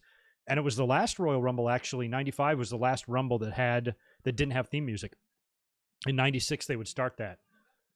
And I remember in 96 when I watched that Rumble, and I recognized that they were going to do that. They were going to have the theme music for every person. I was like, that's a good idea.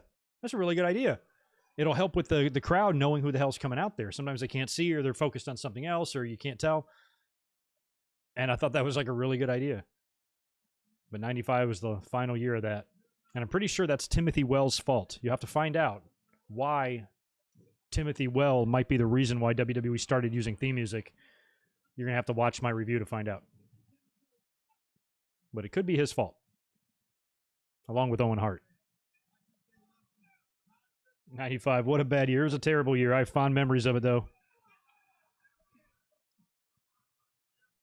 Finishing up high school and being young and stupid. I miss it. Driving my 1994 Nissan Sentra with tinted windows and a subwoofer in the trunk.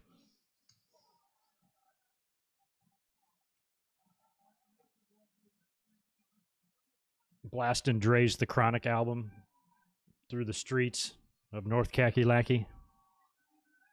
Full head of hair. What a weird time. Superplex onto Jericho by The Rock. Or that was a, still superplex. It's called a superplex still if you're off the second rope, right?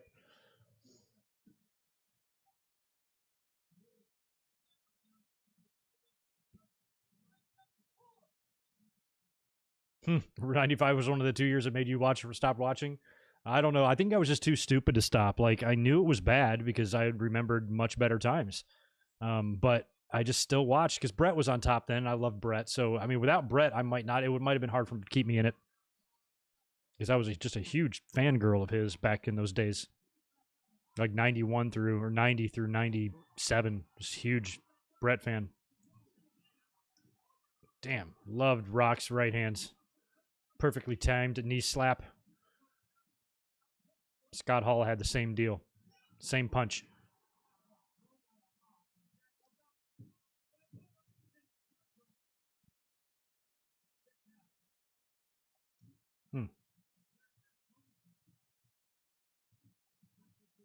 Here comes that bulldog there, Jericho does. Classic Jericho there. He's going for the lion salt here. Usually that sets up lion salt.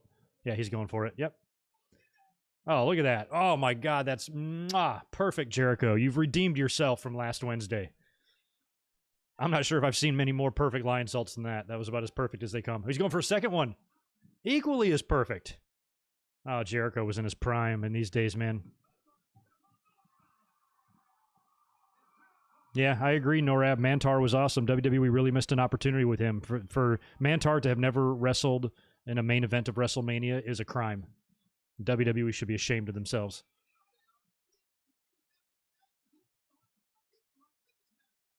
I mean, it's one thing to not push talentless bums like Nakamura or Cesaro, but to take a great talent like Mantar and keep him in the shadows. Bad decision. Bad creative. Jericho on the second rope, waiting for The Rock to take forever to recover here. Drop kick. Oh, nope. Oh, sharpshooter. Finish of Rumble 92. Or finish of Survivor Series 92. Bret Hart beat 1-2-3 Kid and Shawn Michaels with that exact same sequence. Here comes somebody's running out there. Who is that? Lance Storm. Somebody tweet him. Tell him to get out of the ring. Go have some Tim Hortons or something. Oh, Storm eats a right hand. Christian's there too? Christian, I think he had the belt there. Something went flying out of his hand. It's a Canadian reunion.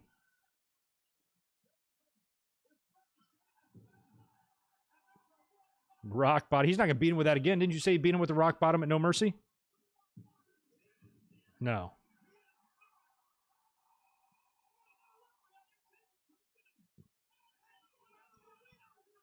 ECW was very good in 95. Part of the reason why they were so good in 95 is because everything else was so bad. They brought an edginess that was needed.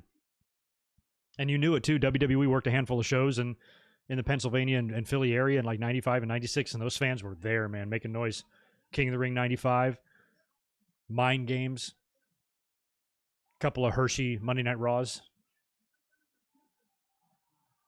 He's going for the people's elbow now, the Jericho elbow. If I was Jericho, I'm like, I'm not giving you fans my elbow pad. These things are like $20 each. Oh, over the top rope. Is that a nip up by The Rock?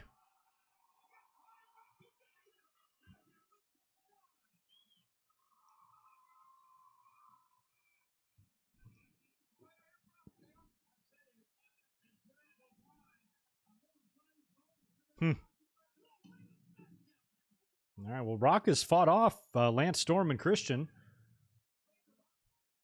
I love watching this. Oh, what a great nip. Rock was so good. I love watching this legitimately not knowing what the finish is. I mean, I know who wins, but I don't know what to expect here, so this is fun. It's like watching it for the first time again. I want to do more of these watch-alongs. These are awesome. We'll turn the whole channel into a watch-along channel. Rock, it's about the title. Well, Rock cleaned off one announce table just to go ram Jericho on the other one. Who are our Spanish guys? I see Hugo and Carlos Cabrera. They're the Spanish Lawler and JR. King of the Ring 95 was one of the worst pay-per-views ever. Terrible. Fucking Mabel. And that crowd in Philly was having none of it. Oh, that tag match was so bad. I can't believe they set that up. Tatanka and...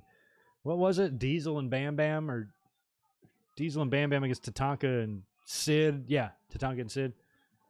Ugh. Diesel didn't even have to defend the belt that night. All right, so we got Jericho and Rock on the announce table here, the Spanish announce table. Jericho's going for a suplex or a rock bottom. Oh, okay, Rock's going to reverse it and rock bottom onto Lawler and JR. Yep, here comes the elbows. He's most definitely going to reverse it. Here we go. Jericho's going for a ride. Oh, my God. Howard got the hell out of the way. Holy shit. Oh, my God. That was a crash and burn. I would just hate to take those bumps, man. Damn, Jericho looks like he's full-blown crying. We'll show a replay of that. Raymond, it would be hard to do that because I want everybody to be able to follow along, and most people have the WWE Network, so to do a TNA show would be rough. I think whatever I do watch-along-wise needs to be limited to the network.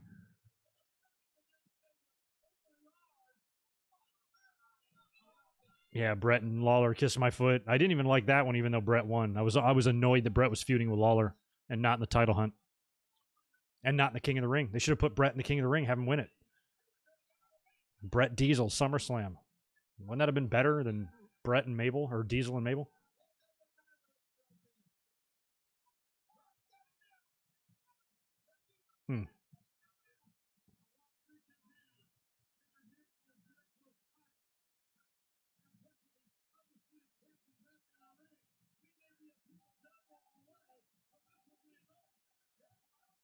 That's it. Nope. Jericho's going to kick out of that. Oh, that's true, Barry. They do have a few full shows on YouTube, so that could be done.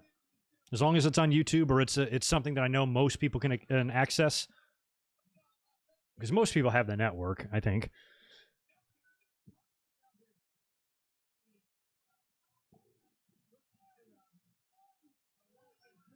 Oh, Rock's got the elbow pad. I see George at ringside taking pictures. I never know how to pronounce his last name, so I'm not going to try.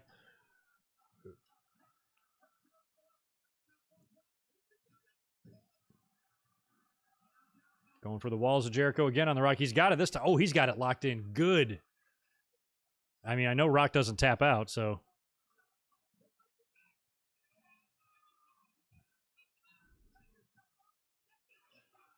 K-Dog's Kennel, I think Vince was thinking about it. I really legitimately do.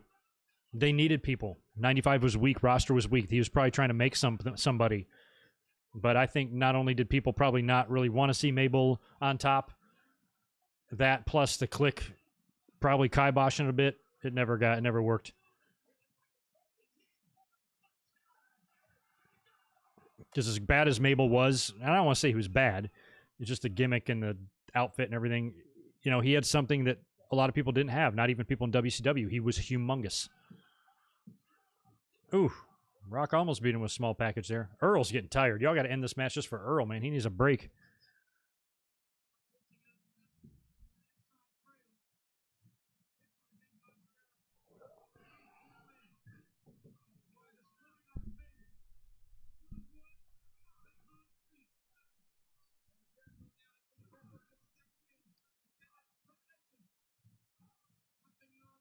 Oh, ref bump. Here we go. I was about to say, I was looking at the time here. We're an hour and 20 minutes in. Oh, Jericho's got the belt. I love it.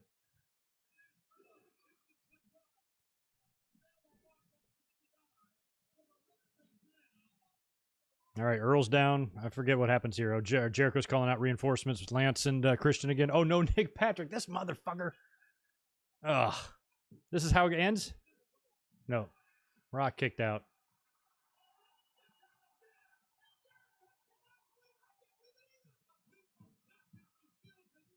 Yeah, exactly. I would have much preferred Big Daddy V in 95 than Mabel. Because even when Mabel turned heel, nothing happened. He still wore that ridiculous hot air balloon as an outfit. And he still had Mo with him and shit. He was still on a mission back then. Big Daddy V would have been much more intimidating looking. Especially if back then he had all those tats. I don't know if he did or not.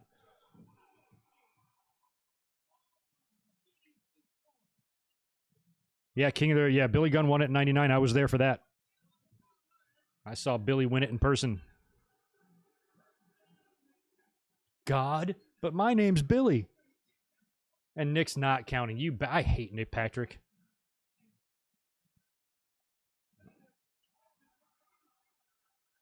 I just love that no matter where he reffed, he was a douche. It was like impossible to not make him a douche. Nick sold that. Very weird. There we go. There's a people's elbow. Something's going to happen here. Jericho's got to... He walks out with the belt, so... Yeah, that's what I'm saying, Reese. I think that they just made him an asshole no matter what. Even if he didn't have a reason to be one, he was just going to be one. He had a very punchable face. This is it. Rock's got the title won, but nobody to count it. That's all right. I don't want Rock to win the title. Wouldn't that be weird if we were all watching this together and then, like, Rock won? And, like, we slipped into another universe? We're like, wait, what? Low blow. Boom. Yep. It's like, well, you could telegraph the hell out of that one. Oh, no. No way. No. No. Yes, that's how he wins? Right on. He didn't even cheat as much as I thought he would. I thought it would take a little more than foot on the ropes. I mean, it did, but took the belt, 2 of his friends. Knife, gun, tank, bulldozer, but he got it done. I love that Jericho always insists on having his hand raised. In WCW, he'd make the ref do it a bunch of times. He'd keep pointing to his wrist and make the referee just raise it over and over. Yeah, there's a low blow. Took a couple of low blows. And up on the ropes. Like the way he holds his arm down like that. Oh, brilliant.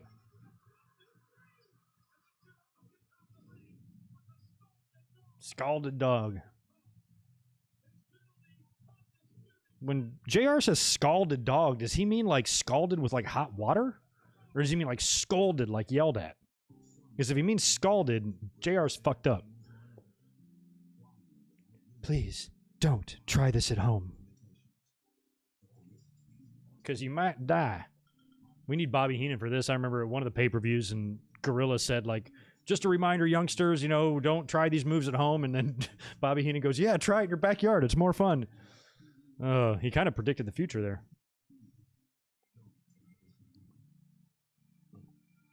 I didn't hate the ending. Marcus, I like the ending. Look at Howard and Lawler and JR. I love that they have to continue to call the show in shambles. Yeah, right. He did all that without the help of the inner circle. Oh my God, is that it? So were they selling those? Was that merch back then? A rock armband? Well, so you can pull it off and throw it away, and then you have to buy another one. It's actually a pretty brilliant marketing product and strategy by WWE. Hey, let's sell these things. Fans will intimidate The Rock or imitate The Rock. There's Sean in his Texas flag shirt. Big belt buckle cowboy hat.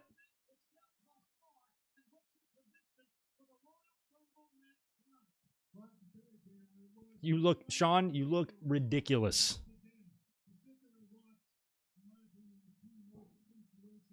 As George Carlin would say, why are you wearing a cowboy hat? It's not even Halloween. You don't see anybody walking around in a Viking outfit, do you?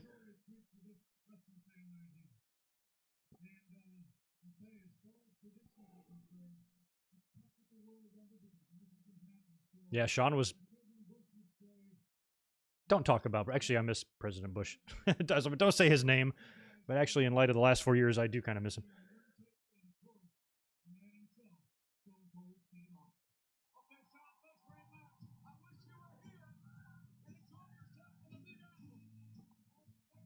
I'm excited. I haven't been to Dallas since I've been to Texas since I was young, and I almost moved to Fort Worth when I was like 11 years old with my family, and at the 11th hour, it fell through, and we didn't move there, and moved to North Carolina instead. But I was almost a Texan. Little good mic work Texan. Little cowboy hat. I'd probably be all patriotic and religious and shit. But I'll be in Dallas next year, hopefully, if everything works out, and it's safe. And traveling is okay, and it's not crazy, and I've been vaccinated and all that crap. I'll be there for Mania. I want to go.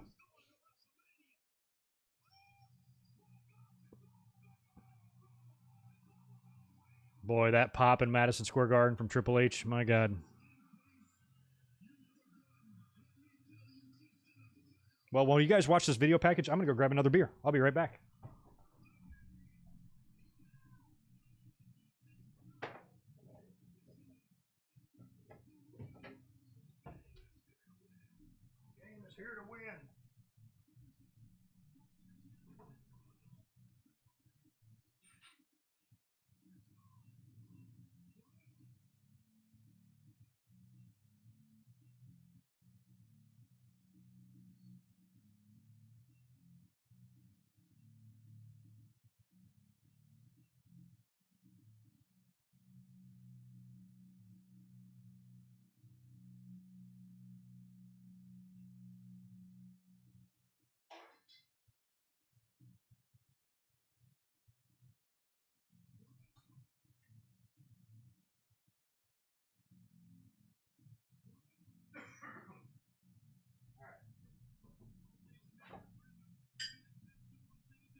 Alright, sorry about that. I'm back.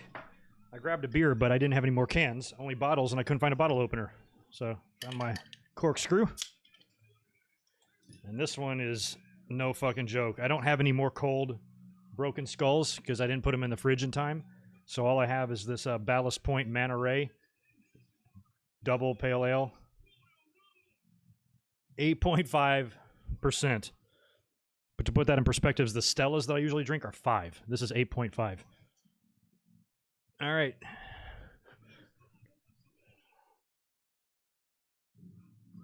Perfect timing. Howard is making the announcements. AJ, appreciate the 5. If you do go to Mania next year, you owe me a beer because WrestleMania takes place on my birthday. Hell yeah, I'll buy you more than one beer, dude. Let me know if you get that shirt tomorrow. Hopefully it'll show up tomorrow or Tuesday.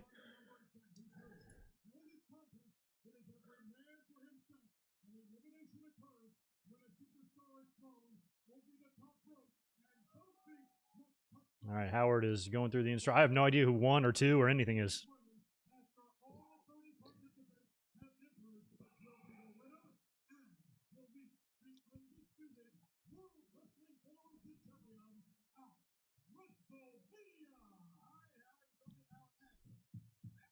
Oh, Rikishi or somebody else? Rikishi. He looks good.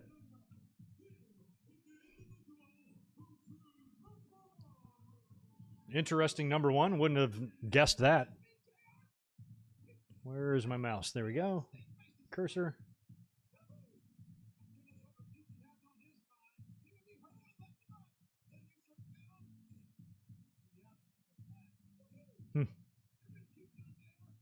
Lawler. What are you talking about? He just asked JR if he'd ever been puked on.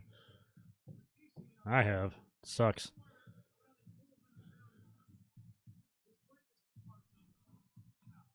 What's up, Melissa? Do I miss Howard Finkel? Of course I do. I miss him a lot. Along with Pat Patterson, Gene Okerlund, and Bobby Heenan. Everybody that meant so much to me as a kid. Gold Dust. That's right. He wasn't... This was his return. I remember this shocked me a lot. He left weird, man. He turned up in WCW. He seemed bitter as hell. I didn't know he was number 2 because Mr. Perfect would be back in this as well. And I was so happy to see him back. Even though he was mostly a jobber. Rikishi, the man who tried to murder Austin. Trump didn't pardon Rikishi for that. I was surprised.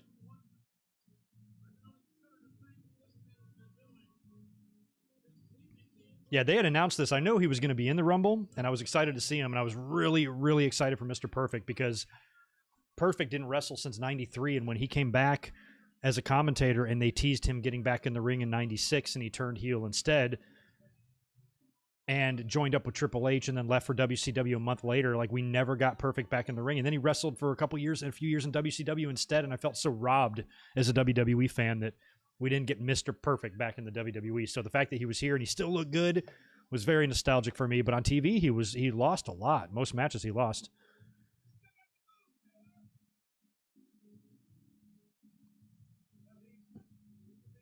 I'll never forget that night on Raw when I thought he was going to get back in the ring. I was so excited. And then he turned heel, swerved everybody. I fell for it. Didn't see it coming. It was like October 96. If you've never seen it, check out the Raw.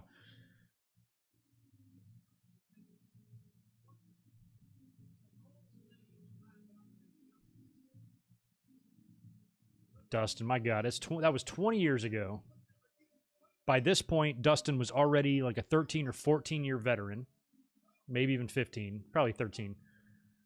And that was 20 years ago.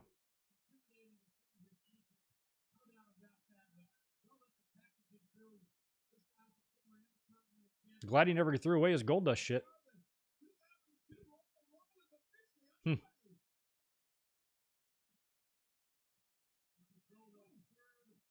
Yeah, Perfect, I think, does okay in this Rumble, if I remember right. He hangs around. Look at all that gold is still falling from the ceiling.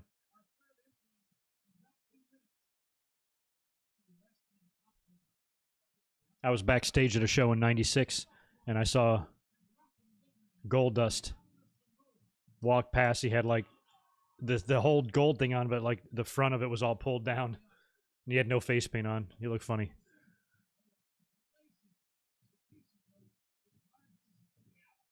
Oh. Woo. Nice hang on by Goldie. It's so funny because he'd be in and out too. Like he'd be here until I think would he get fired after Plane Ride from Hell or no? Or would he stick around? And then he did the Booker T thing, teamed with him, and then like the next year, then I think he got electrocuted and he started being crazy in like 03. I think it was Mr. Perfect and maybe Scott Hall that got let go after Plane Ride. But I know Goldust and Flair showed their ass too, man. Oh.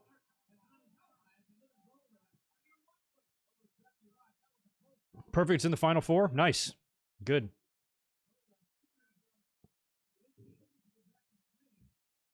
They telegraphed the hell out of the finish, too, because when Triple H came back, you know, he was confronted by Kurt Angle and everything, and I'm like, of course he's going to throw him out last.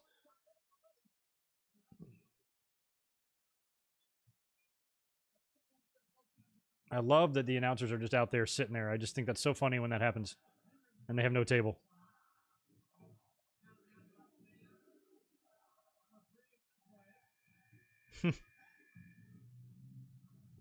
Oh, no kidding. What was Ray doing at this time? Was he around? Boss Man? Like, he was there. The last time I remember seeing him around was like in 98. Look at him. Wow, he looks older there. He would die a year later, I think. Just a couple years later. Wow, Boss Man. I didn't know he was in this. I remember when he came back in 98 as part of the corporation and was in and out, but I don't recall him much after that. So this is a whole 4 years after that. I don't remember Ray Traylor's trajectory. Did the Guardian Angel and the Natural Dustin Rhodes have any matches in WCW?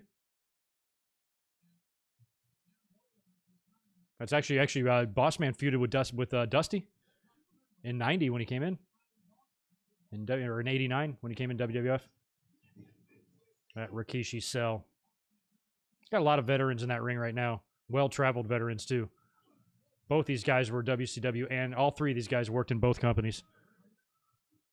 A couple times each. Boss Man and Dustin been in and out with each. Rikishi had been there early in his career.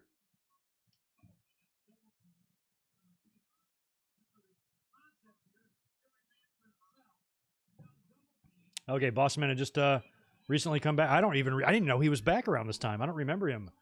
I don't remember him past 99. Maybe 2000. The Shield vest. Yeah, he's the Lost Shield member.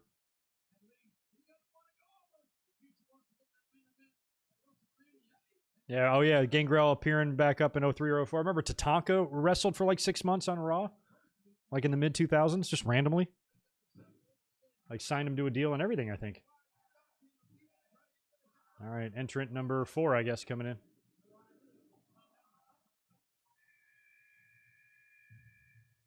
Ah, it's an APA-er. Looks like Bradshaw. Still with the long hair.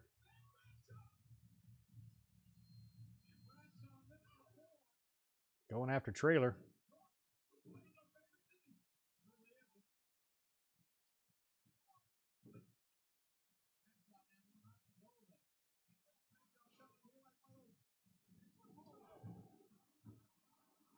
Oh, no kidding. Really? He helped Booker against Austin? Man, Trailer and Austin have always had issues, man.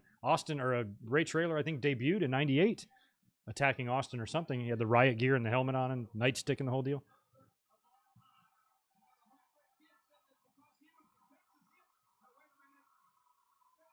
Yeah, he doesn't look like the same person, Devlin, JBL, and Bradshaw. I like this version of Bradshaw just fine. Thought he was awesome. Oh, the stink face. The stink face, of course. Oh, that's God. I would hate to take that move. All right, Rikishi, that's enough.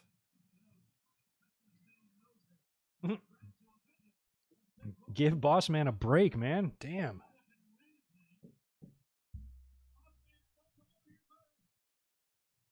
Ooh. There goes Boss Man. He's out.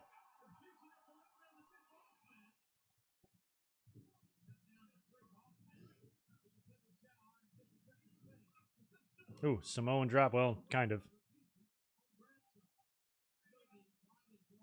This gold shit in the ring. There's a lot of matches in '96 that would be a problem. I remember like King of the Ring in '96, like the Owen or the Bulldog and Shawn match. Those guys had that shit all over their backs. I think it was like that at Mind Games, too. These weird memories about gold dust's ceiling dust. I don't know why. Here we go. Here comes another one.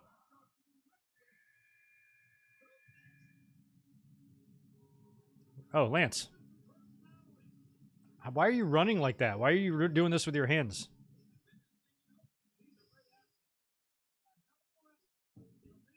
I miss Lance Storm with the rat tail from ECW. That shit was hilarious. Yeah, you're right. About 2.5 years later, Bradshaw would be champ.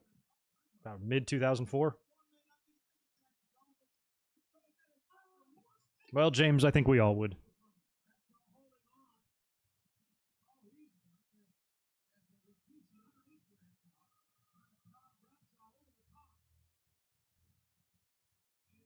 No, it's the wrong one.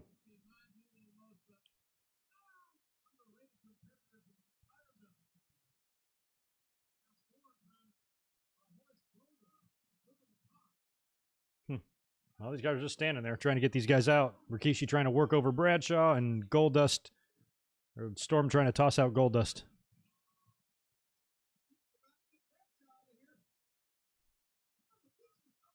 Yeah, I liked the Lance Storm in ECW. I liked it was Impact players. It was Credible and Dawn Marie and him. They had a good look together. Like, they were a good threesome. Use your imagination on that. A good trio, I should say.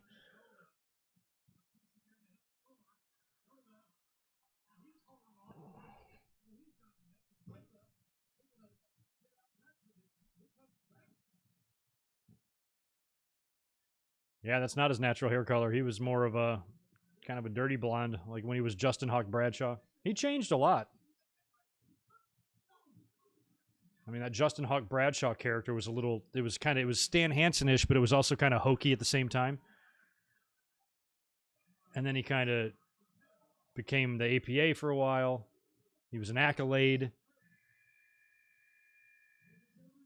Then he turned heel, and, you know, he changed up. Here comes Al Snow.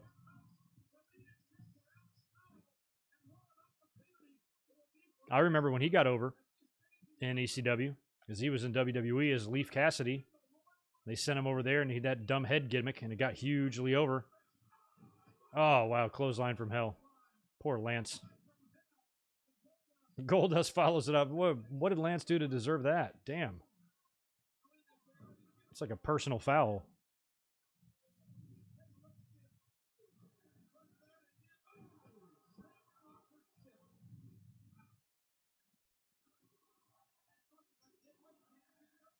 There was one show in ECW where they passed out all those mannequin heads, and it was just such a cool visual of everybody shaking the heads. It was very, the flickering lights and everything was so good. So good. And then WWE got him back in. I remember he turned back up in 98 and didn't really do much. It was mostly a joke. I was in attendance. I was in the building. Witnessed with my own eyes the Kennel from Hell match. Still hurts. My retinas have never fully recovered. Well, we don't have anybody major in there yet. None of these guys in there are a threat to win it. So we need to get our first big competitor in there. Ooh, clothesline from hell from Bradshaw or a chop from Walter. Probably clothesline from hell from Bradshaw. I could sell that without getting hurt. There's no not getting hurt with Walter.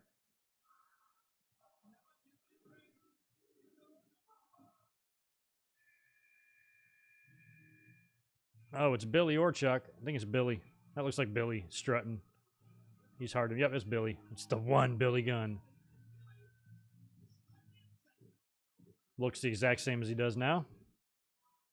I was never a Billy Gunn fan at this time. I liked him a lot in the Outlaws. I kind of liked him for a minute as Mr. Ass, but never again. And then when he became the one Billy Gunn, I was like, ugh, and just never liked it. But then later on, I just have a ton of respect for him. He's in such good shape. He's got 2 sons now, working in AEW.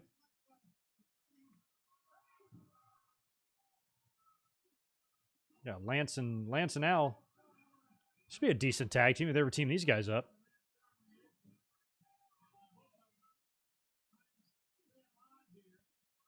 You could call them like Serious Head or something. I don't know. Ooh, there goes Lance. He's out. Crescent kick, as Gorilla would call it, from Al Snow.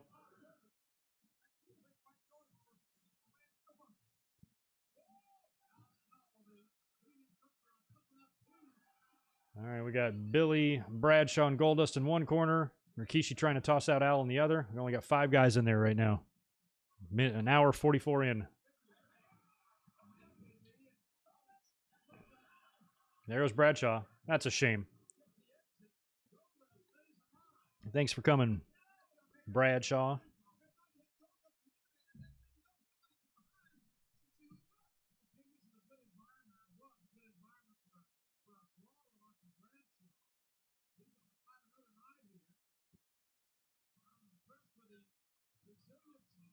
All right, here we go. Another countdown. Yeah, I agree. 2002's had a different feel. It's had a different feel. Oh, it's the Undertaker. Oh, they're playing Roland. Right, let me turn this down. I don't know if I don't think anything can be picked up on this microphone, but let me just keep talking and just turn down this music so nothing happens. Okay. Al Snow looks freaked. All right, Undertaker's here. I can't wait for Maven to come out.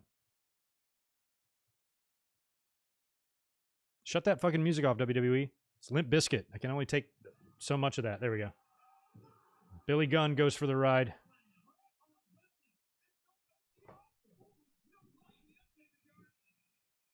All right, so we got Taker in there now.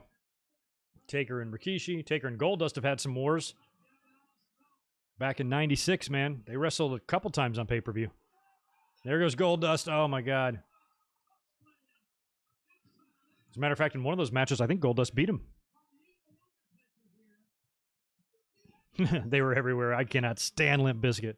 My girlfriend was a big fan of theirs. I always give her jokingly a hard time about it. The only good thing about Limp Bizkit was the use of the song My Way for WrestleMania 17. As much as I think that band is trash, that was a really good video package. Best they've ever done. Oof. No, Raymond, they were not all right for a few years. They were never all right. Whoa, I got way too much of view of Rikishi's underneath parts. All right, Taker's about to be there alone, I think. Rikishi's gone. Billy's gone. Taker cleaned house. None of these guys are real men. They don't have knives and guns in their bag. All they do is play video games, so I threw them all out of the ring. Coming in here with their NBA jams. Who is the poor schmuck? I can't wait to see who it is. Oh. Yeah. Who is it, Jeff? Oh, it's Matt. Okay, let's see if they follow the Rumble tradition here. A lot of times in Rumbles, tag team partners come out back to back. Let's see if Jeff's out next. Part of me wants to say he will be. It's just a theme. Watch it. It's a trend. Watching those Royal Rumbles. They come out back to back. Oh, Matt might not even make it that far. Lita is up there. Oh, God. Oh, he's got Lita. Leave Lita alone. Oh, my God. Poor Lita. Get away from him. Manhandling poor Lita. Oh, there you go. Kicked him right in the balls. Neck breaker. Swinging neck breaker from Matt. Oh, and she's stomping the Undertaker too. Look at Lita putting up boots to Taker. That's great. I'll bet you $100 Jeff's out next. I just feel it. Feels like what they'll do. Or maybe Maven. Maven could be out next.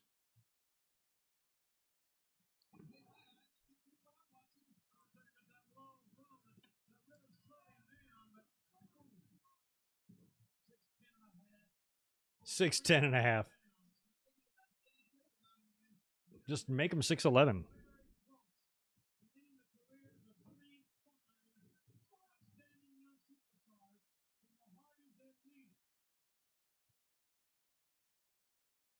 Matt, big money Matt putting up a fight here against Taker.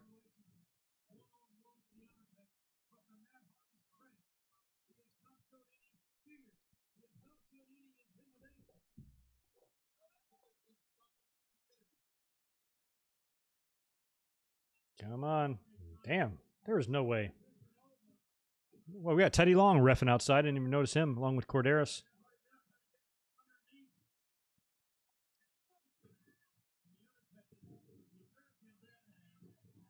Here we go. Here comes some help for poor Matt.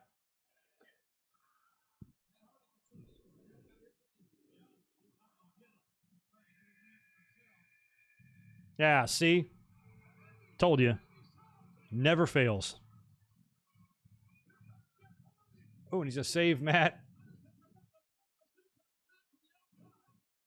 And later on in the year, Jeff would have that great ladder match with Taker, right?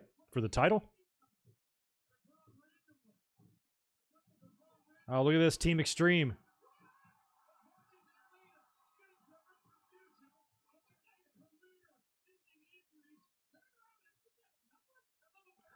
Oh, yeah, that's right. They tried to feud them, didn't they? I forgot about that. In late 2001, they tried to split them up. And it sucked. And they aborted the whole mission. And they wouldn't do it again for another 7 years in 2009. And then it was good. That was really good. That Mania match at 25 was awesome. I like the finish. Like, twist of fate on the chair. Almost decapitated poor Jeff.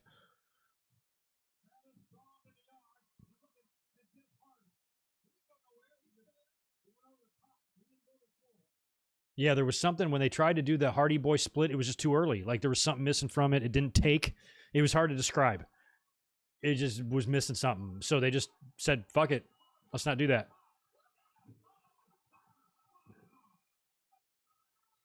But it's what WWE does. I mean, they broke up the Hart Foundation. They broke up the Brockers. They broke up Demolition. They broke up the Hardys. A couple of months after this, when they would do the draft, they break up the Dudleys and do Reverend Devon. They've always done this shit. You just have to do it when it's right. And the Hardys were still cooking hard in 01. Oh, there goes Jeff. Well, Matt's going to be gone too here in a minute, I would assume. Oh, last ride.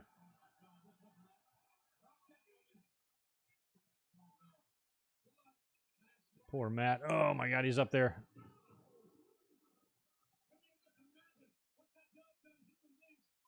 God, Lita was ridiculous.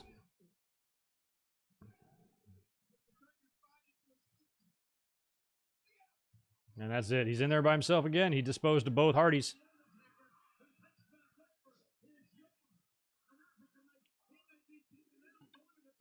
What's that tattoo on the back of his neck? It looks like somebody's playing golf. Oh, this is Maven, isn't it?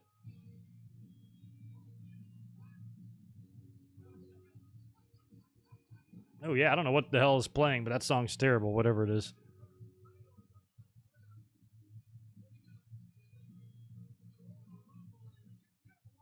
Oh, Maven.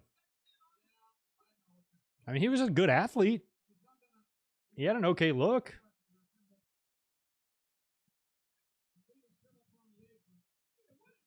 Yo, Taker. Oh, this must be it. All the Hardys are back in there working over Taker, so this must be where Maven catches him.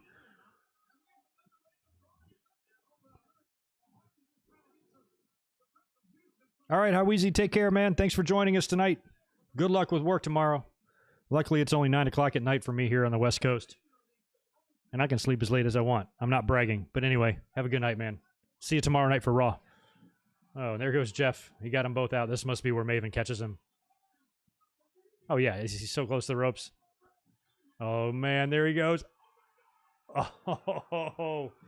Then he got caught right underneath the bottom rope, just like Vince did that time. Oh, my God. Look at his face. Maven eliminating The Undertaker.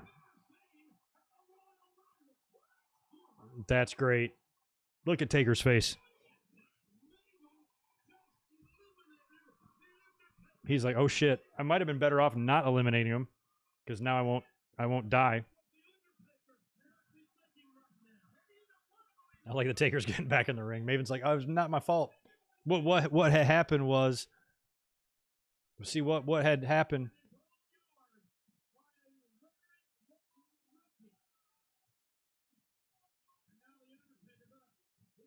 Oh, he's got him now. I don't know. Maven said he was drunk during this. Why? Why would he be drunk? Is he an idiot? Yeah, I'm a rookie.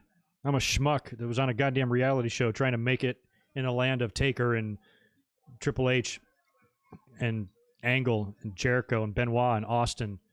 So I'm going to show up drunk. Oh my God, that chair shot. Jesus, my teeth rattled. That was an initiation if there ever was one. Holy crap. Maven lived, right? Did he live? Jesus. Clean up aisle 5. Bring a big mop.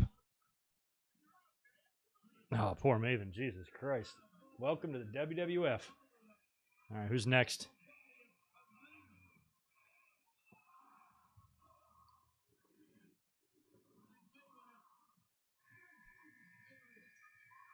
Uh-oh. Oh. Poor Scotty. There was another year where he had to come out. Oh, wait, Taker's eliminated. So I guess he's happy this time. There's one Royal Rumble.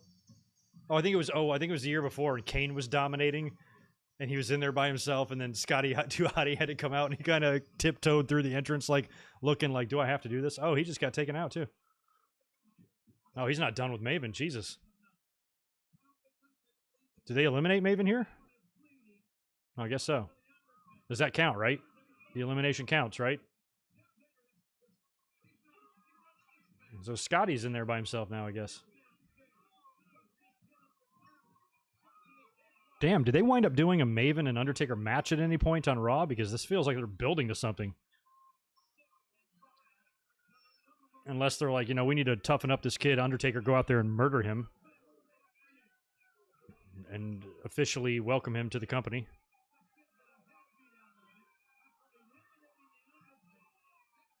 Man, I thought about going to wrestling school. I contacted the Malenko Wrestling School in Florida in the mid-90s, and I'm glad I didn't do it, because had I did and got good enough to make it to WWE and something like this happened to me,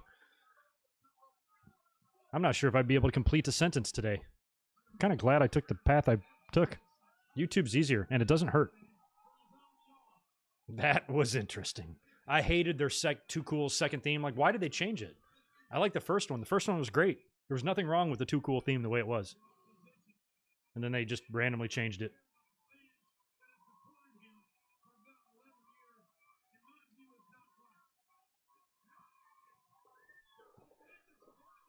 Undertaker was a hardcore champion. He was. Or he was during this. Oh, they're in the concession stands. Oh, I missed those days. I had no idea he took the fight. I didn't think he threw Maven through the fucking popcorn machine. I had no idea. Around this time, Christian, he kind of had a revolving door of entrance themes as well. They couldn't quite figure it out with him. I liked this one okay, but he had one before it too. Oh, there. Maybe that was a subliminal memory, but I just said ram him into the popcorn machine randomly, and then he actually just did it. And I swear to God, I don't remember that.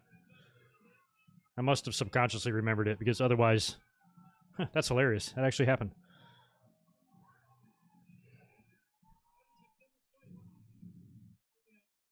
Oh, Maven beat Undertaker for the hardcore title? Jesus.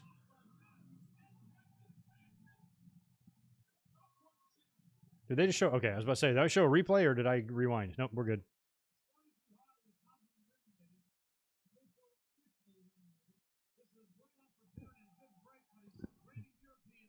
Hey, you know what? Let me just take a poll since there's a little stalling point here. How many of you in the chat, just say yeah, I am or yeah, how many of you are actually watching along on the WWE Network? I know some of you say you're at work or you're just kind of watching randomly, but how many of you are actually doing it? I'm just curious. Oh, really? Judgment Day 2003? Because that's actually funny. I was at that show. I don't remember. I was at Judgment Day in 2003. I don't remember where it was. It was either Charlotte or Greensboro. Nash and Triple H, I think.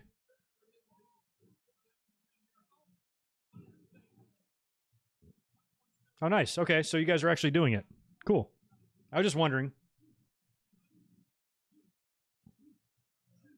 Because I've never done a watch along as a viewer with anybody else. Like, people do them. I've never done it. I'm just curious how is it good? Does it work? You guys are in the same spot. Timers are matching up and the whole deal. And it works. Because I kind of like this idea. It's fun. I totally want to do more of these.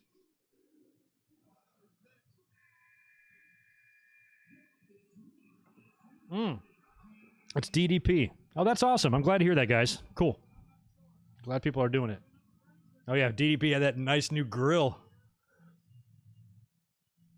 Okay, JL. Some people are just watching me. I'm trying to give you a play-by-play here.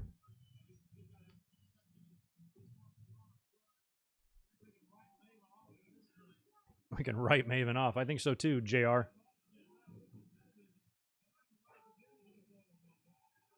Good. Pretty clean sync. Good.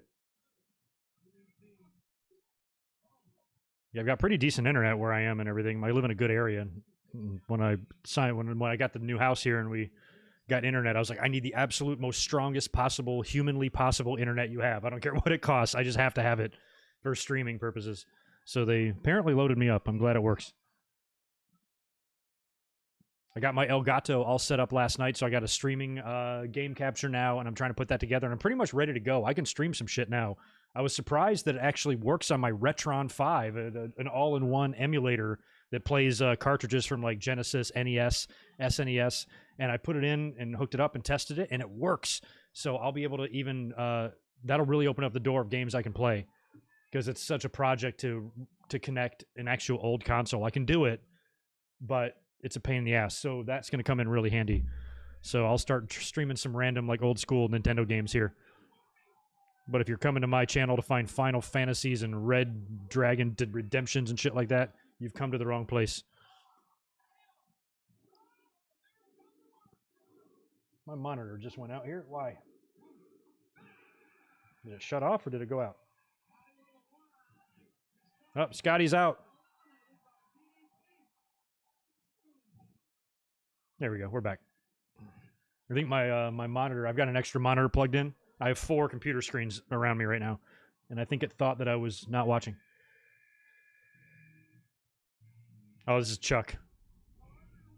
Chuck Palumbo. A stupid gimmick for him. I mean, Billy and Chuck was semi-over. I mean, they had that big wedding segment that was huge. They were like on the Today Show and stuff. But Palumbo was kind of a badass-looking guy. I think they could have kept him like kind of the biker type of gimmick would have been better for him, but... Who was the WCW tag team? Was it Palumbo and Stasiak, or was it Palumbo and Jindrak?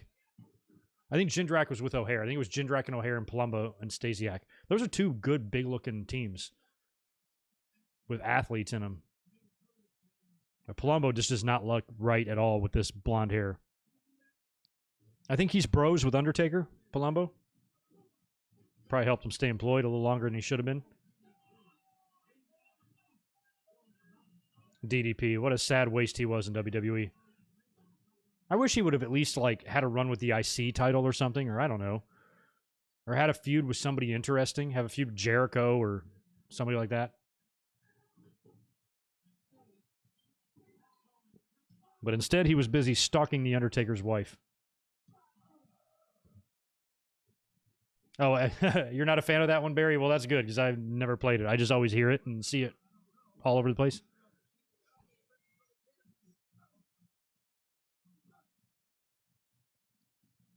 Oh, thanks for that info, Dre. These are things I don't know about. Like, I don't understand. Like, if there's easier ways to, like, play retro games, I'm totally open to listening to that.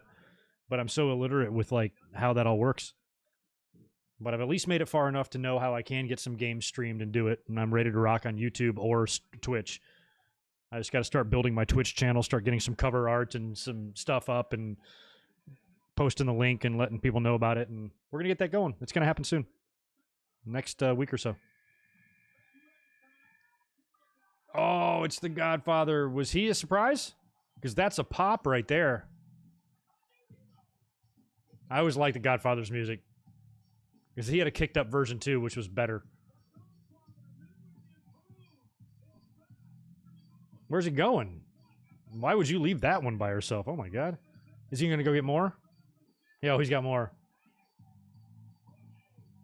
That's quite the train going on there. Who is that one in the blue? Jesus. Oh, he's going to go get more. I love it. Look at the pop. The crowd's going nuts.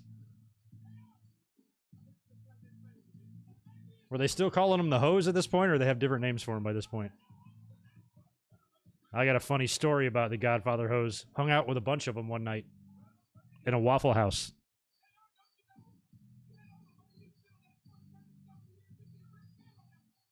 That is quite the party for Charles.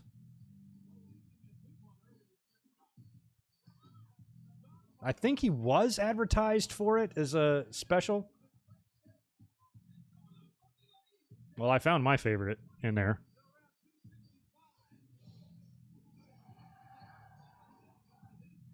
Yeah, speaking of Godfather, since he's making his entrance right here, I'm just going to black out the screen for a second.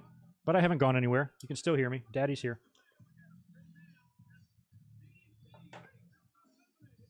Oh, DDP got eliminated? This whole entire entrance took 2 minutes.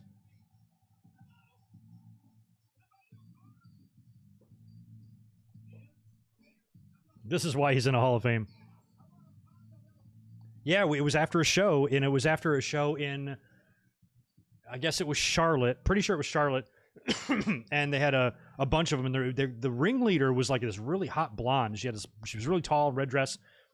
And I was there with my buddy Daniel. I doubt Daniel's in the chat because it's after midnight on the East Coast. He's probably not here. But he was with me, and we're there, and like 3 tables behind, we see like this table of like 6 beautiful women, and I recognized immediately 2 of them. And it was a pretty fun-loving atmosphere or whatever. And I said this out loud. Let's see who the next person is. Oh, it's Sexay coming out next. Oh no, it's Albert. So I turn around and we're like just a few feet away from him, and I said, "Are you guys the hose?" I swear to God, I said that. And the kind of the ringleader's like, "Yep, we're the hose." And I was like, "We were at the show tonight. We loved it," or whatever. And we asked them like how they got contacted, and they said they were all exotic dancers and WWE, and they just got a phone call and said, "Send a couple people to the arena." That's kind of how they found them and stuff. So we actually spoke and had conversations with Godfather Hose one night in a Waffle House. I would probably say the year was 99 on that one. So yeah. I wonder how they're doing today. Yeah, I thought it was Grant. I forgot what Sexay was doing. He might have been out of the company by this point. Do I think this gimmick would get over today? I mean, it would get over with us, but WWE wouldn't put it on TV. They'd get canceled and Me Too'd and all that stuff, so probably not going to fly today.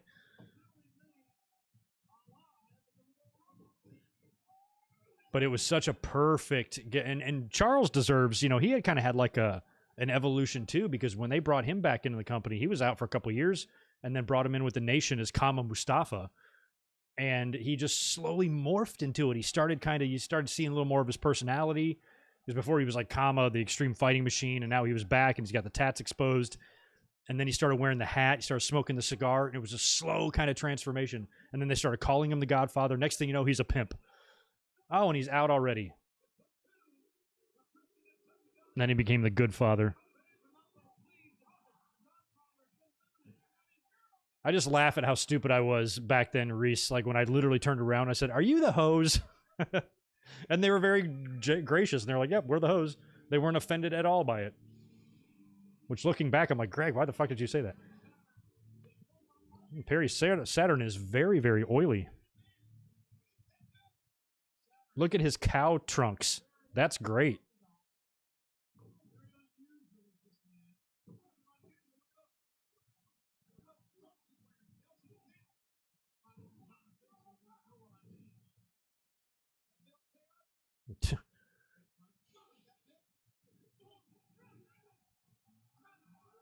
Bruce was a regular at strip clubs. I'm not surprised.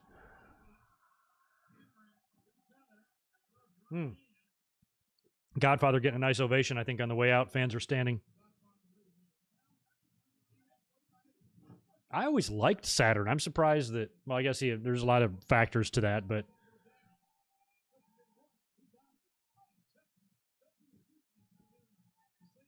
I'll never forget when the Radicals came in 2 years before this.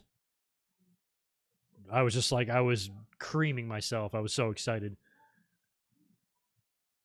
I knew WCW was getting worked over so hard. I'd been hearing in the dirt sheets and the hotlines how badly all those guys were disgruntled and how they were actually being let go. And then Benoit won the title, and then they still showed up the next night anyway. Like, oh my God, so crazy.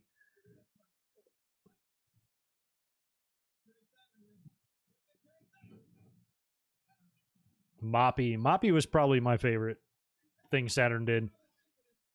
Even though I think they could have made him a little bit more of a, maybe like a Taz type of character or somebody a little bit more scary. He looks scary. He made Moppy work, though. Because he was perfect. He always kind of talked kind of funny. He had that Google eye, and it just worked. Like, that sort of like setup with Moppy was just, it was hilarious. Oh. Hi, Dad. Here comes Austin. I love that I call him Dad. He's like 10 years older than me. God, I miss these days, man. I miss an Austin pop.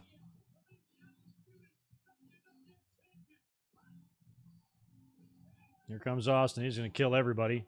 Saturn, Christian, Palumbo. It's like Schmucks, and Steve in there right now. Austin and Christian are homies. They're friends. I think Christian was instrumental in coming up with the term "what." He had something to do with it. See ya, Christian. Thanks for wearing your nice mesh t-shirt. That's very nice.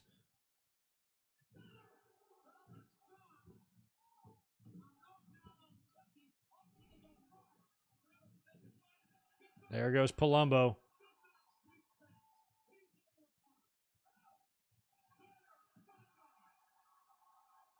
Stone Cold Steve Austin is here, and I forgot how the saying goes, but I think it's something like, the amount of money we're going to make today has increased. Oh, yeah, as Gamer Boy says, the business has picked up. That's what I was trying to say. Did Christian not get eliminated, or Austin just wants to eliminate him twice? That's great.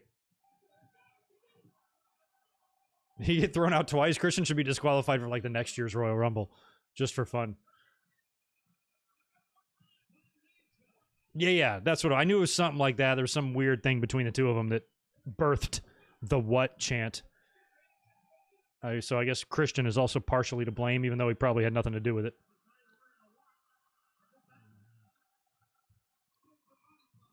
Goodbye, Chucky. Oh, I think. Please do the watch thing. He does. Yes. I didn't think he did it again after 97. Fucking great. I think I do remember this. Doesn't Triple H come out? I think they have a confrontation. This probably will be Triple H. Unless he eliminates a couple of schmucks first. Do the thing on the head. Oh, look at this. I'll take who has grown up to be a completely batshit nuts idiot for 500. Alex, here comes Val. I am completely insane, Venus. Please eliminate him immediately, Austin. I think there are people that know Val Venus that are legitimately concerned for his mental well-being. Like, not even kidding. He's been saying and doing some crazy shit.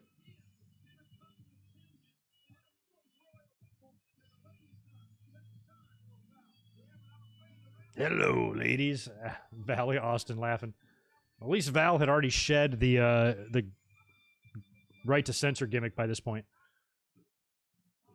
Come on, Austin, throw him out immediately. I remember at one time, because Val Venus, I think, used to be married to Edge's sister, or vice versa. I can't remember what it was, but during the Attitude Era, I think Edge was either married to Val's sister or reversed. One or the other. I can't remember. But I always remembered that about those guys. Because he's Canadian, too, I think.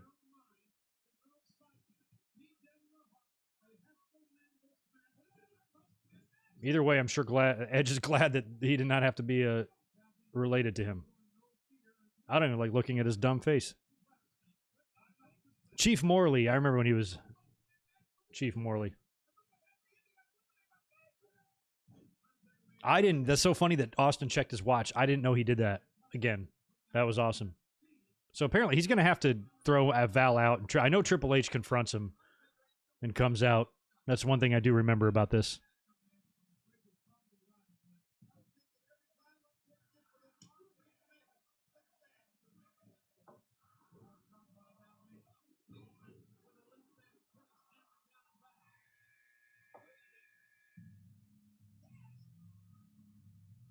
Oh, that was a storyline? I didn't know that. They made the Edge and Val Venus thing a storyline? That's weird. I don't remember that. I knew about the sister thing somehow. I didn't know about the story. That's... Huh. That would have had to have been like 98 or 99 or 2000, I guess. Wow. Okay, Edge was married to Val's? Okay, I couldn't remember how it went.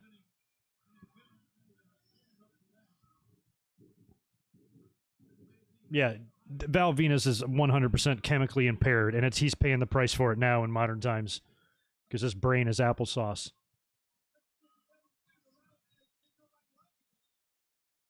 Test, my God. Another one gone too soon.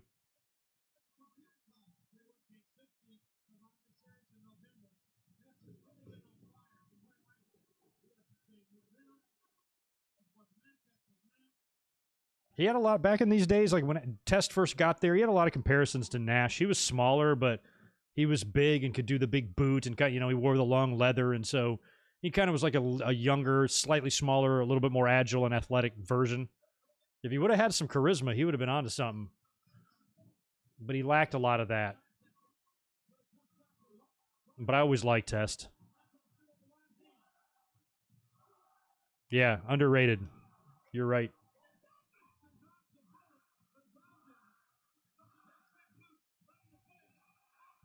Here goes Val. Stunner to Test. Austin, you need to fix your knee brace there, son. All right, this has got to be Triple H. I don't recall when Test passed away. It's been the last 10 to 12 years, right?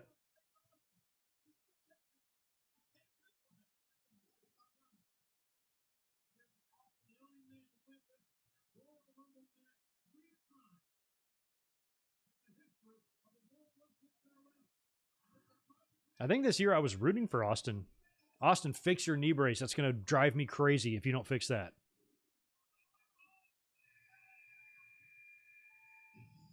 Ah, here comes the game.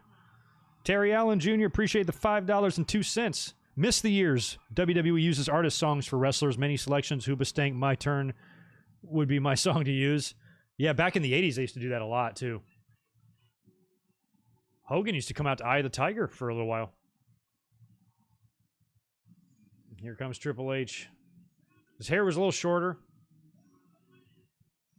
And I remember, like, last time he was on TV, the night that he tore his quads, he was a huge heel.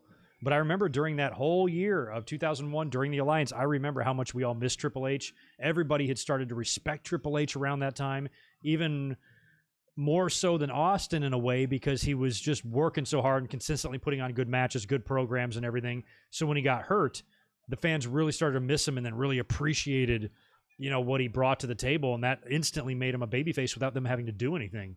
And he came back in Madison Square Garden, and it was like the best pop that building has ever seen. And Bruno wrestled there, and Hogan wrestled there, and Triple H just exploded that place. Because they were like, holy shit, we got a guy, And then by the time they would get to the end of this year, Triple H was universally hated by the internet wrestling community, the fans, and the smart fans, and the smarks and shit like that. Here, he's like fucking Bruno 9 months later when he's banging Katie Vick in the coffin, which is literally the same year. Ugh. And look at the shape he is in here. Fast forward about a year later, he is not in this shape. Or a year and a half later.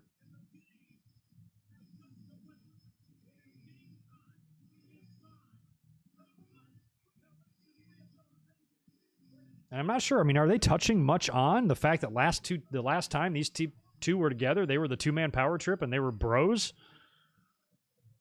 They were tag team champions. They were both heels. Now they're both baby faces. It's interesting, really, when you look at it. Where's my man? Where's Gregory Helms? I'm waiting for him.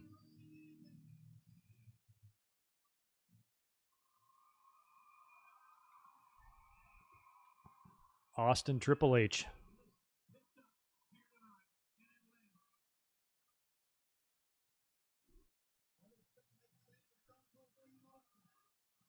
How have you been?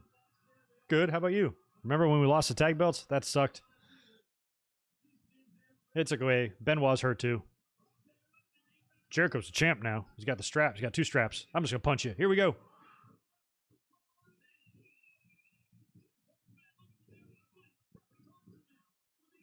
Yeah, and Triple H was injured too in 2003, so I think it was tough for him to really stay in shape.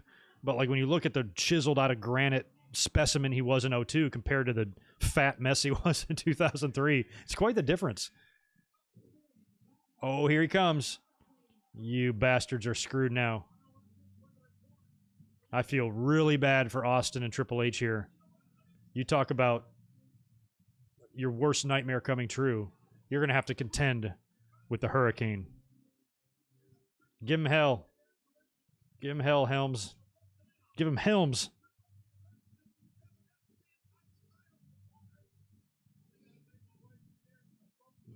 Oh, Triple H, you're about to get it now. I like that the music is still playing.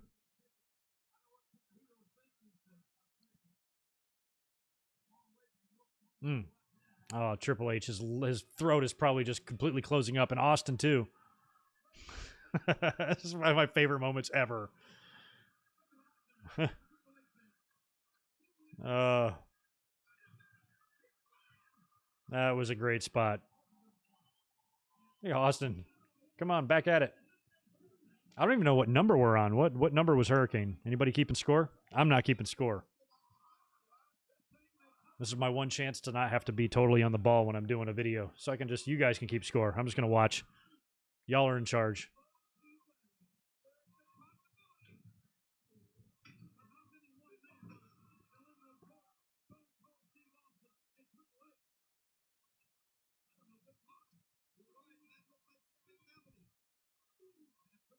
Oh, really? Is the Hurricane character's only won twice on pay-per-view? But that's okay. He beat The Rock. That's worth 20 pay-per-views. 23 we're at? Okay. Oh, Ron. I love Ron Simmons. With every fiber of my being. Oh, look at that. Farouk and Austin back rekindling some of their nation and domination in Austin problems from 97. I forgot how Austin tried to tell him something. I have not seen Austin and Farouk and Ron Simmons interact like that in so many years. That's so cool. It's probably been 5 years since those two have ever touched in a ring. Stunner. Oh, no. Don't eliminate him already. Ah, shit. Good bump by Simmons. That's it, man. That's a crime shame.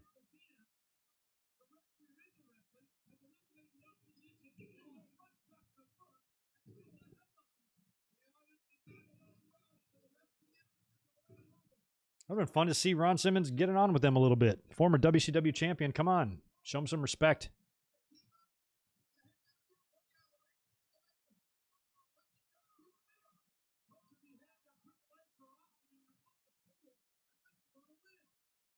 Well, they both can't win, JR. Well, I suppose they could if it's 94.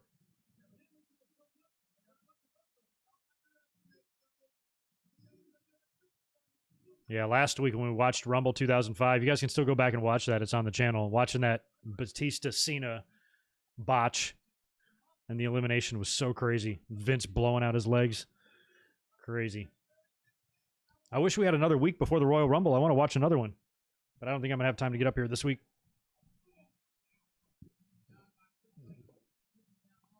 But I think Sunday night watch-alongs on weeks when there's not pay-per-views might be a very real possibility on the channel.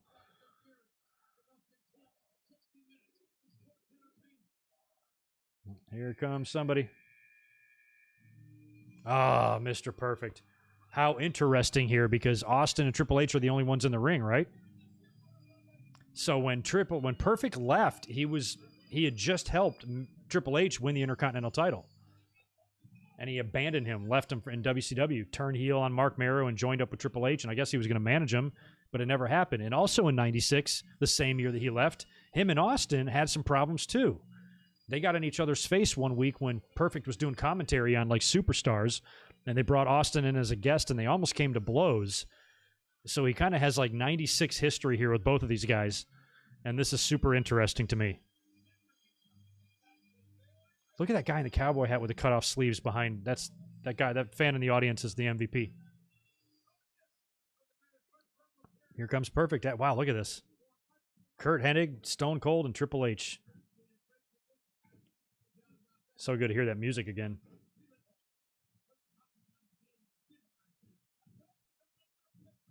Jimmy Hart must have written Mr. Perfect's music, because when he was in WCW, and like it was Stasiak or something, and they kind of used a version of it, like a different version of Perfect's theme.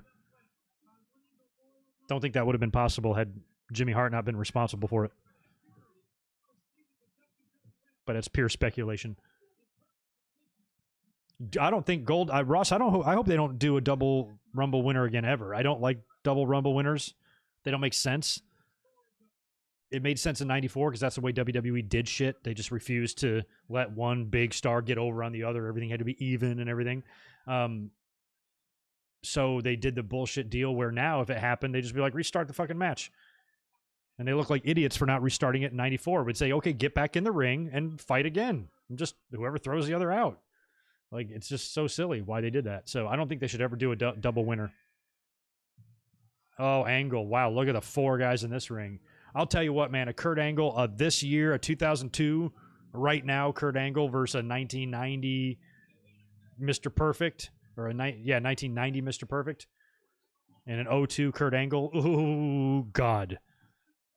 Tell me that would not be the best match you've ever goddamn seen in your life.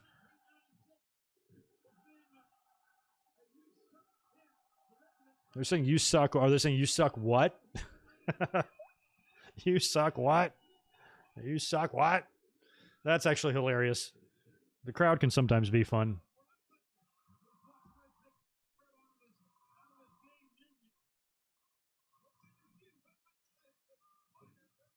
Man, look at these four guys. Angle, Triple H, Austin, and Perfect. That's so great.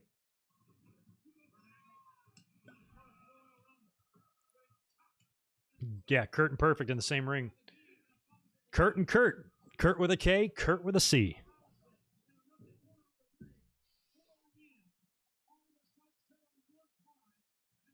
We got a Paul, a Steve, and two Kurts.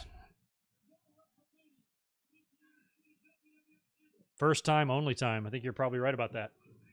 Would have been a cool match for them to do on Raw. I know they did a couple others with Perfect. I remember him just losing a one-on-one match to Matt Hardy randomly on like Sunday Night Heat. But a Kurt Angle Perfect match, even if it was like a squash and Perfect put him over rather quickly just to see it, would have been pretty cool. But, I can't really complain about how WWE used him either, because Kurt did him wrong. Kurt did him dirty in 96, the way he left like that. So why are you going to bring him back and give him the world, I think if Kurt Angle or Kurt Hennig would have played his cards better in the 90s when he was there, instead of taking the money, it might have been better for him on his return. Belly to belly onto Austin. Boy, just 6 months before this, Austin was the little piece of shit chicken heel. And Angle was the babyface. Here comes Big Show. I didn't forget about him. It's just he's never going to win the Royal Rumble, Jerry Lawler. Although he did win it in 2000. He did.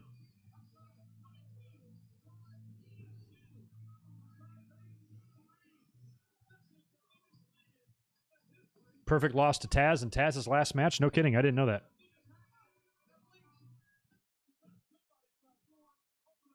And Kurt would be let go after the plane ride, and the following year, I think he'd pass away.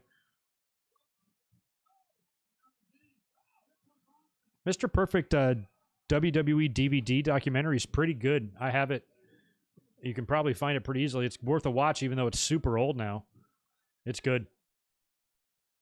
Wade Boggs is in it and shit. Really highlights their friendship.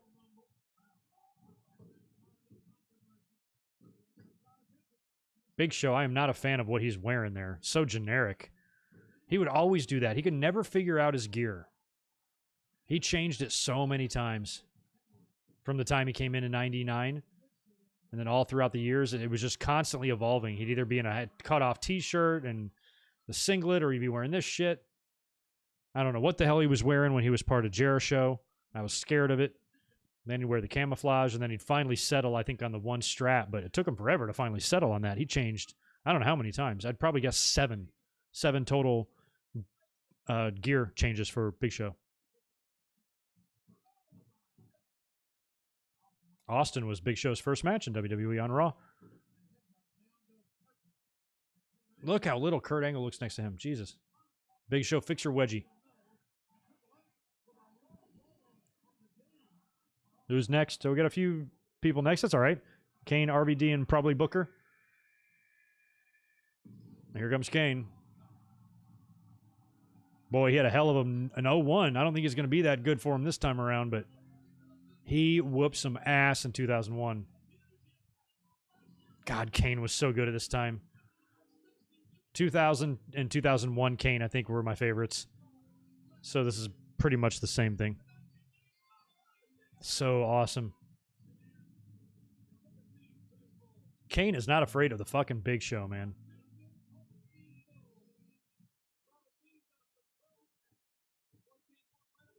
When it comes to big men, the two, like, if you're ranking them all, if you're ranking 6'9" and over people, I swear it's Undertaker 1, Kane 2. Fucking Big Show, Sid, guys, Nash, none of those guys are as good as Undertaker or Kane.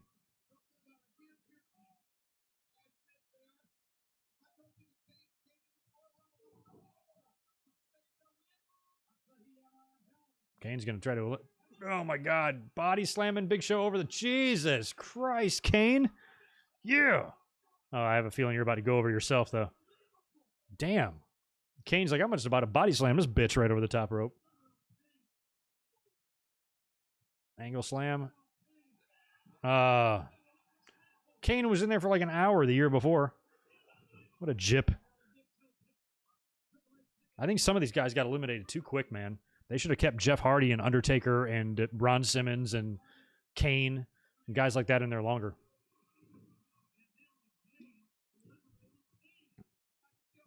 Yeah, that was a feat of strength right there. He almost botched it. He almost didn't make it over, but he did.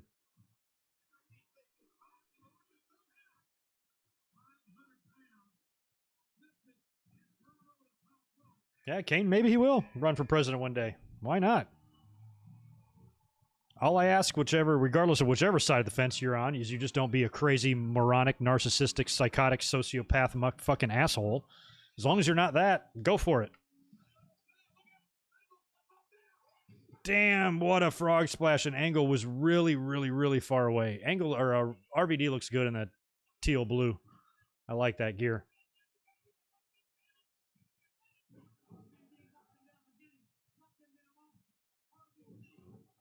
RVD and Mr. Perfect wouldn't be a horrible watch either, man. Now, Rolling Thunder to Steve. Former Alliance homies. No more.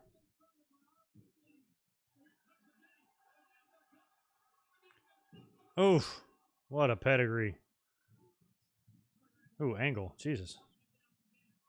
Triple H didn't know he was coming. That's funny. Nobody gets higher than Rob Van Dam. That's true.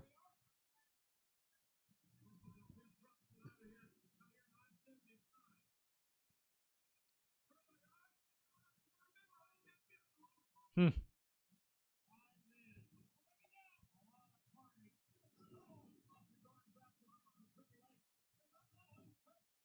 yeah, RVD winning the title is kind of like Jericho when he did it.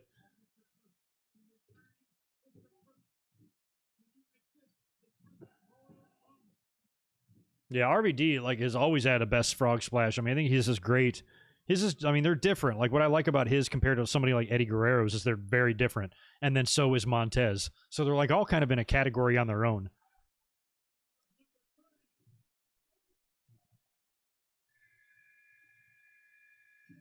Eddie's has like a snap effect to it. Just gives you a little taste of Dynamite or Benoit or something in his, where RVD and Montez seem to go for more grace.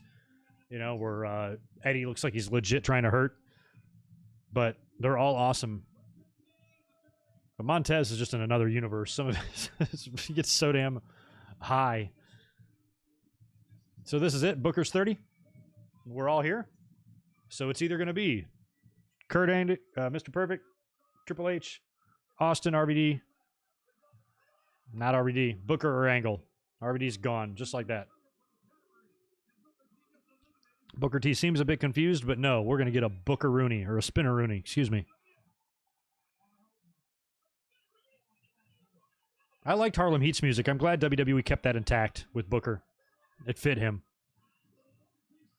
Oh, don't already? Oh my God, Booker. Poor Booker. Did Austin just always shit on poor Booker? Beat his ass in a grocery store? And now eliminates him 30 seconds into his Rumble? Final four here. 2 Kurtz, Austin, and Triple H. Not a good use of Booker T either, man. I would have put him in at number 20 and had him in there at the end or something. Angle slam to Triple H. Look at Kurt. Look at Mr. Perfect still in there, man. With the one strap down. He loves the one strap down. I would have loved Eddie Guerrero winning a Rumble. That would have been fun to see. That would have been quite the celebration.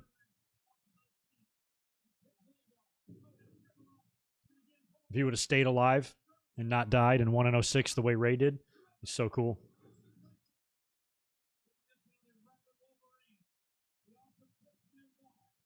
And a Snoop Dogg splash. Got to throw Snoop Dogg in the mix for the best in the business. Eddie, Montez, RVD, and Snoop.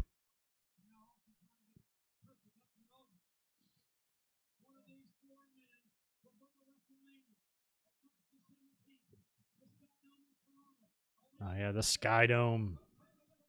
Oh, no. Is Austin going out? Oh, does Triple H come over and push him out? No. No, he doesn't. Terry Allen, appreciate the $2. In WCW, was Kurt Hennig booked right? Probably. At least, I mean, he's better than WWE. At least he was U.S. champion over there. And he was doing, I mean, he had matches with Ric Flair. He had matches with Bret Hart. He won the U.S. title. He was in the NWO. And then he did the West Texas Rednecks thing, which was silly, but it was a guy got over. So I don't know if he was necessarily booked right. But WCW was just weird. He was probably booked about as best as he could be in a locker room that has such anarchy and shit going on with the Hogans and the cliques and all that. Oh, and there goes Austin. So I'd probably, actually, as crazy as it sounds, say yeah. Like for WCW standards, he did stuff. And if he was in WWE instead, I don't know what more he would have done. Probably Intercontinental champion again and a couple of other things, but probably about the same. But I wish he would have really returned in 96. But he had insurance issues too. That Lloyd's of London shit was preventing him from wrestling, and there was other circumstances as to why he couldn't and why WWE or WCW was able to get him in. And a lot of that was probably due to money, but it's just a shame. If he would have stayed there, it might have been different. But I disagree with Kurt Hennig that rap is crap. I'm not a big rap fan, but I don't think it's crap.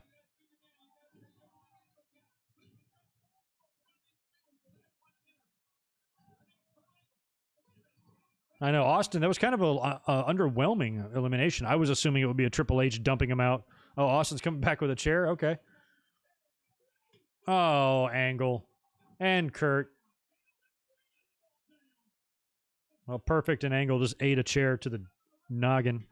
Oh, and Triple H does too. Jesus. What a dickhead.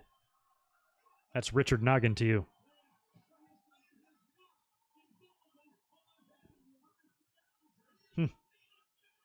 You're supposed to be a babyface, Austin. Actually, even when you're a babyface, that's what you do.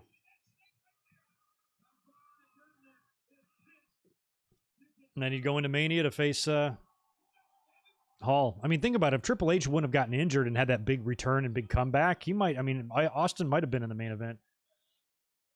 When Triple H came back, they just immediately wanted to put everything on him.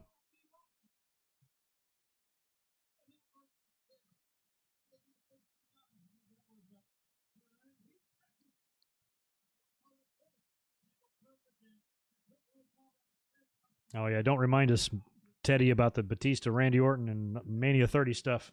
Thank God Brian got in that. Boy, if you guys ever want to know a Rumble that I'm not going to do a watch-along for, it's 2014 or 15 for that matter. Oh, there goes Perfect. No, Perfect hangs on. Spider Monkey. Perfect. Pulling the Rick Martel and Bob Backlund technique from Royal Rumbles past. All those minutes and minutes of survival. Oh, perfect plex. Yes. Oh, that warms my heart. I never knew that Kurt Angle took a perfect plex and one of Kurt's snapmares too. Oh, classic. Classic perfect. Oh, there he goes. And Triple H. That's payback for 6 years prior in '96 when you ditched me when I was Intercontinental Champion, motherfucker. Oh, Timmy White's out there too. I didn't notice that. This is it. Angle and Triple H. I wonder who's going to win. Wouldn't it be funny if we were all watching this together and Kurt Angle won? We'd be like, multiverse, y'all. It exists.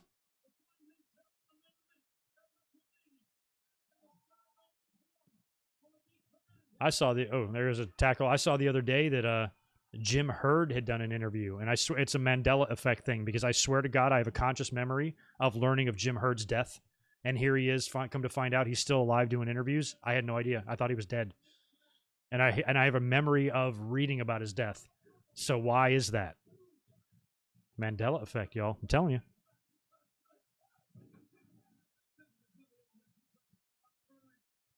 Nice little match here with Angle and Triple H. I'm assuming these guys would probably work a one-on-one prior to Mania, Raw, or maybe the next pay-per-view. Feels like something they do.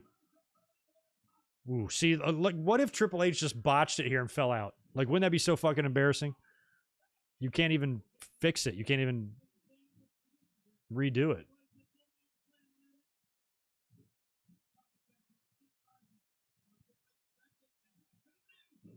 Oh. Choking him. Jesus, Triple H. What's up, Alpha Dorf? We're nearing the end here in the last couple of minutes here of the Rumble. Oh, they would work No Way Out? Okay. Just feels like they got to get a one-on-one in at some point. Oh, oh my God, jeez. They are playing with fire right there. What if he would have slipped? Oh, yeah, Triple H's always got to do that weird thing. And there's the knee strike, and then I love the way, I hope Kurt does it here. Let's see. Yeah, he does. I love the way Kurt Angle sells top rope clotheslines. He's got a way about it that looks so good. He just tumbles right over his head. And that's a guy with 3 years of experience taking a top rope bump better than anybody else in the company. Poor Kurt. Triple H is on to WrestleMania.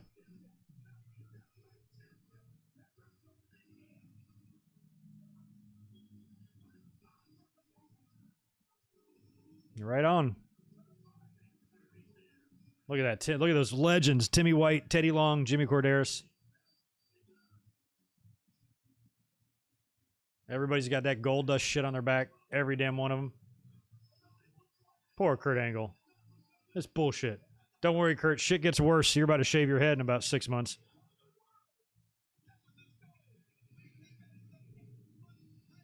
No, I didn't know Kurt Angle was supposed to be the first ever Undisputed Champion. I would have been fine with that. But then what would Jericho have talked about in promos? And that's it. Show's over. All right, that is it. All right, we'll turn the network off now, and I'll stop the timer. Right on. All right, cool. That was fun to watch that. We should do more of that.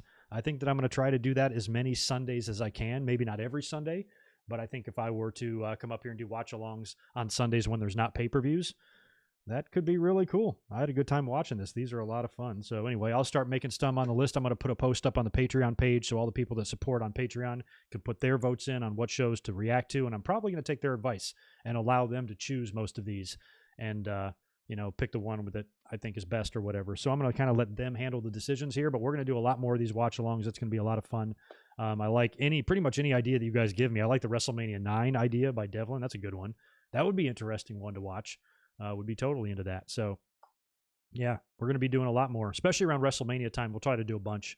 And we could even do like other shows. Maybe we could do some like go-home Mania Raws that were really good. And on the 26th of March, we're going to do a big 20th anniversary of the last Nitro and the WCW buyout and everything with WWE. So we'll be doing a lot of stuff in the beginning part of the year here. It's going to be fun. Yeah, JR said, I love when the pay-per-views back in these days would go off the air and they would fade to black as Jim Ross is literally screaming his nuts off. Those were great times, man. Fucking awesome. Yeah, don't worry. There's some that we're never going to do, and JJ Leg, WrestleMania 27 and 36 are two of them. Doesn't matter how many times. I don't care if every single Patreon supporter recommends it. I'm still not doing it. I'll do anything for you guys except that. I don't want to watch those shows. But yeah, when it comes to WrestleManias, my personal preference is to watch one in the first 25 years. Anything after that, I'm not that interested in watching. But a lot of old school stuff or retro stuff. And we'll be doing that a lot. I want to incorporate that into the channel and make that a regular thing because it's easy and it's fun. And it gives us a hangout and something to do on Sunday nights. So yeah, we'll be doing more of these. But anyway, I'm going to go ahead and get out of here now because I want to cook some dinner. And I will be up here in 24 hours right after Monday Night Raw. Tomorrow night, I'll be up here as usual for our Monday Night Raw review.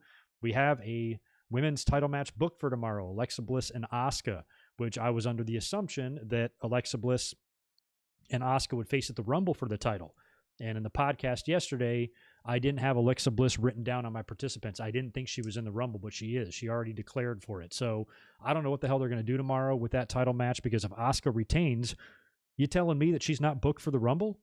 If she retains tomorrow, how are you not going to have a Raw Women's title match at the Rumble? You're going to have to give her another opponent and do all of that in just 6 days' time, and that's not going to work. So I think tomorrow maybe Randy Orton's got to interfere, and that sets up a trilogy. That sets up a rematch and a third match at the Royal Rumble. But otherwise, regardless of your outcome here, it seems like there would not be a women's title match at the Rumble unless you do a rematch. Because if Alexa wins, I can see her staying off the Rumble. I can see Alexa remaining ominous now that she's got the belt and not being booked for the Rumble. But it would be really hard on a show when you have 30-plus women booked for the show and you're not going to book Asuka. You have 30 women on this pay-per-view, and Asuka is not one of them. What the F? So something is fishy for tomorrow. I think that we might see something set up with a rematch and the title match still happening, which means they'll have to take out Alexa Bliss from the Rumble participants for the women, or she's got to win the belt tomorrow. She's got to win the belt, and then Asuka's got to take her place in the Rumble. Feels like something like that's got to happen. So something's got to give there. Otherwise, the Rumble is not going to look right if you don't have Asuka in a title match or in the Rumble and she's just off the show. That makes no sense whatsoever, and I don't think that they're going to do that. So we'll see what happens tomorrow with Asuka and Alexa. And, that's a good one. I like these options here and these recommendations, by the way. WrestleMania 20 would be great. I did a WrestleMania watch-along a couple years ago. It was more my... I didn't have it quite set up the way I wanted to, but I think we watched just the match. I watched the main event of WrestleMania 20 in a watch-along from a couple years back. But WrestleMania 13 would be fun. 14 would be okay. I'd probably prefer 13, though. WrestleMania 17, of course, would be fun. WrestleMania 10 would be great. WrestleMania 3 would be great. Of course, I was there. 19, all these would be good. So, yeah, I'm going to try to at least do 3 to 4 WrestleMania watch-alongs for WrestleMania season. So maybe we'll do that and do a lot of WrestleMania-related stuff instead of trying to focus on a February pay-per-view or something like that. I'll start reacting to Manias. Well, maybe we'll start with some early ones at first, and then as we get closer to Mania, do some later ones. So maybe I'll do a WrestleMania 9 or a WrestleMania 3 or a 10. 10 would be fun. I'll think of one. We'll do one soon. classic Raw watch-alongs. Yeah, we can do that now because those are on the network as well. I'm into that.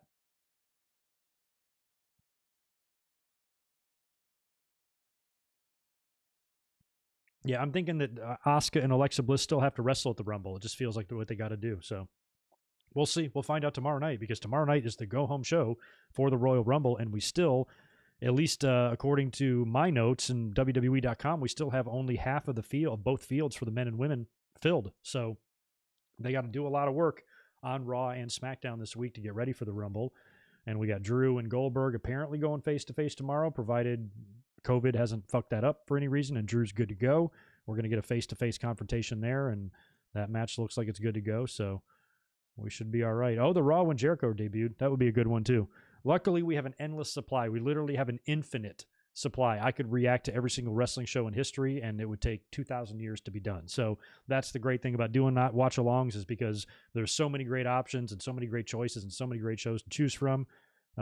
We'll be doing it. We'll be doing a lot here on the channel. So anyway, thanks for hanging out tonight, guys. I'm going to go ahead and get out of here now. Be sure to join us tomorrow night after Raw. After Raw, I'll have a link posted either late tonight or early tomorrow. And as soon as the show goes off the air, hop over here to YouTube and we will talk about it. So again,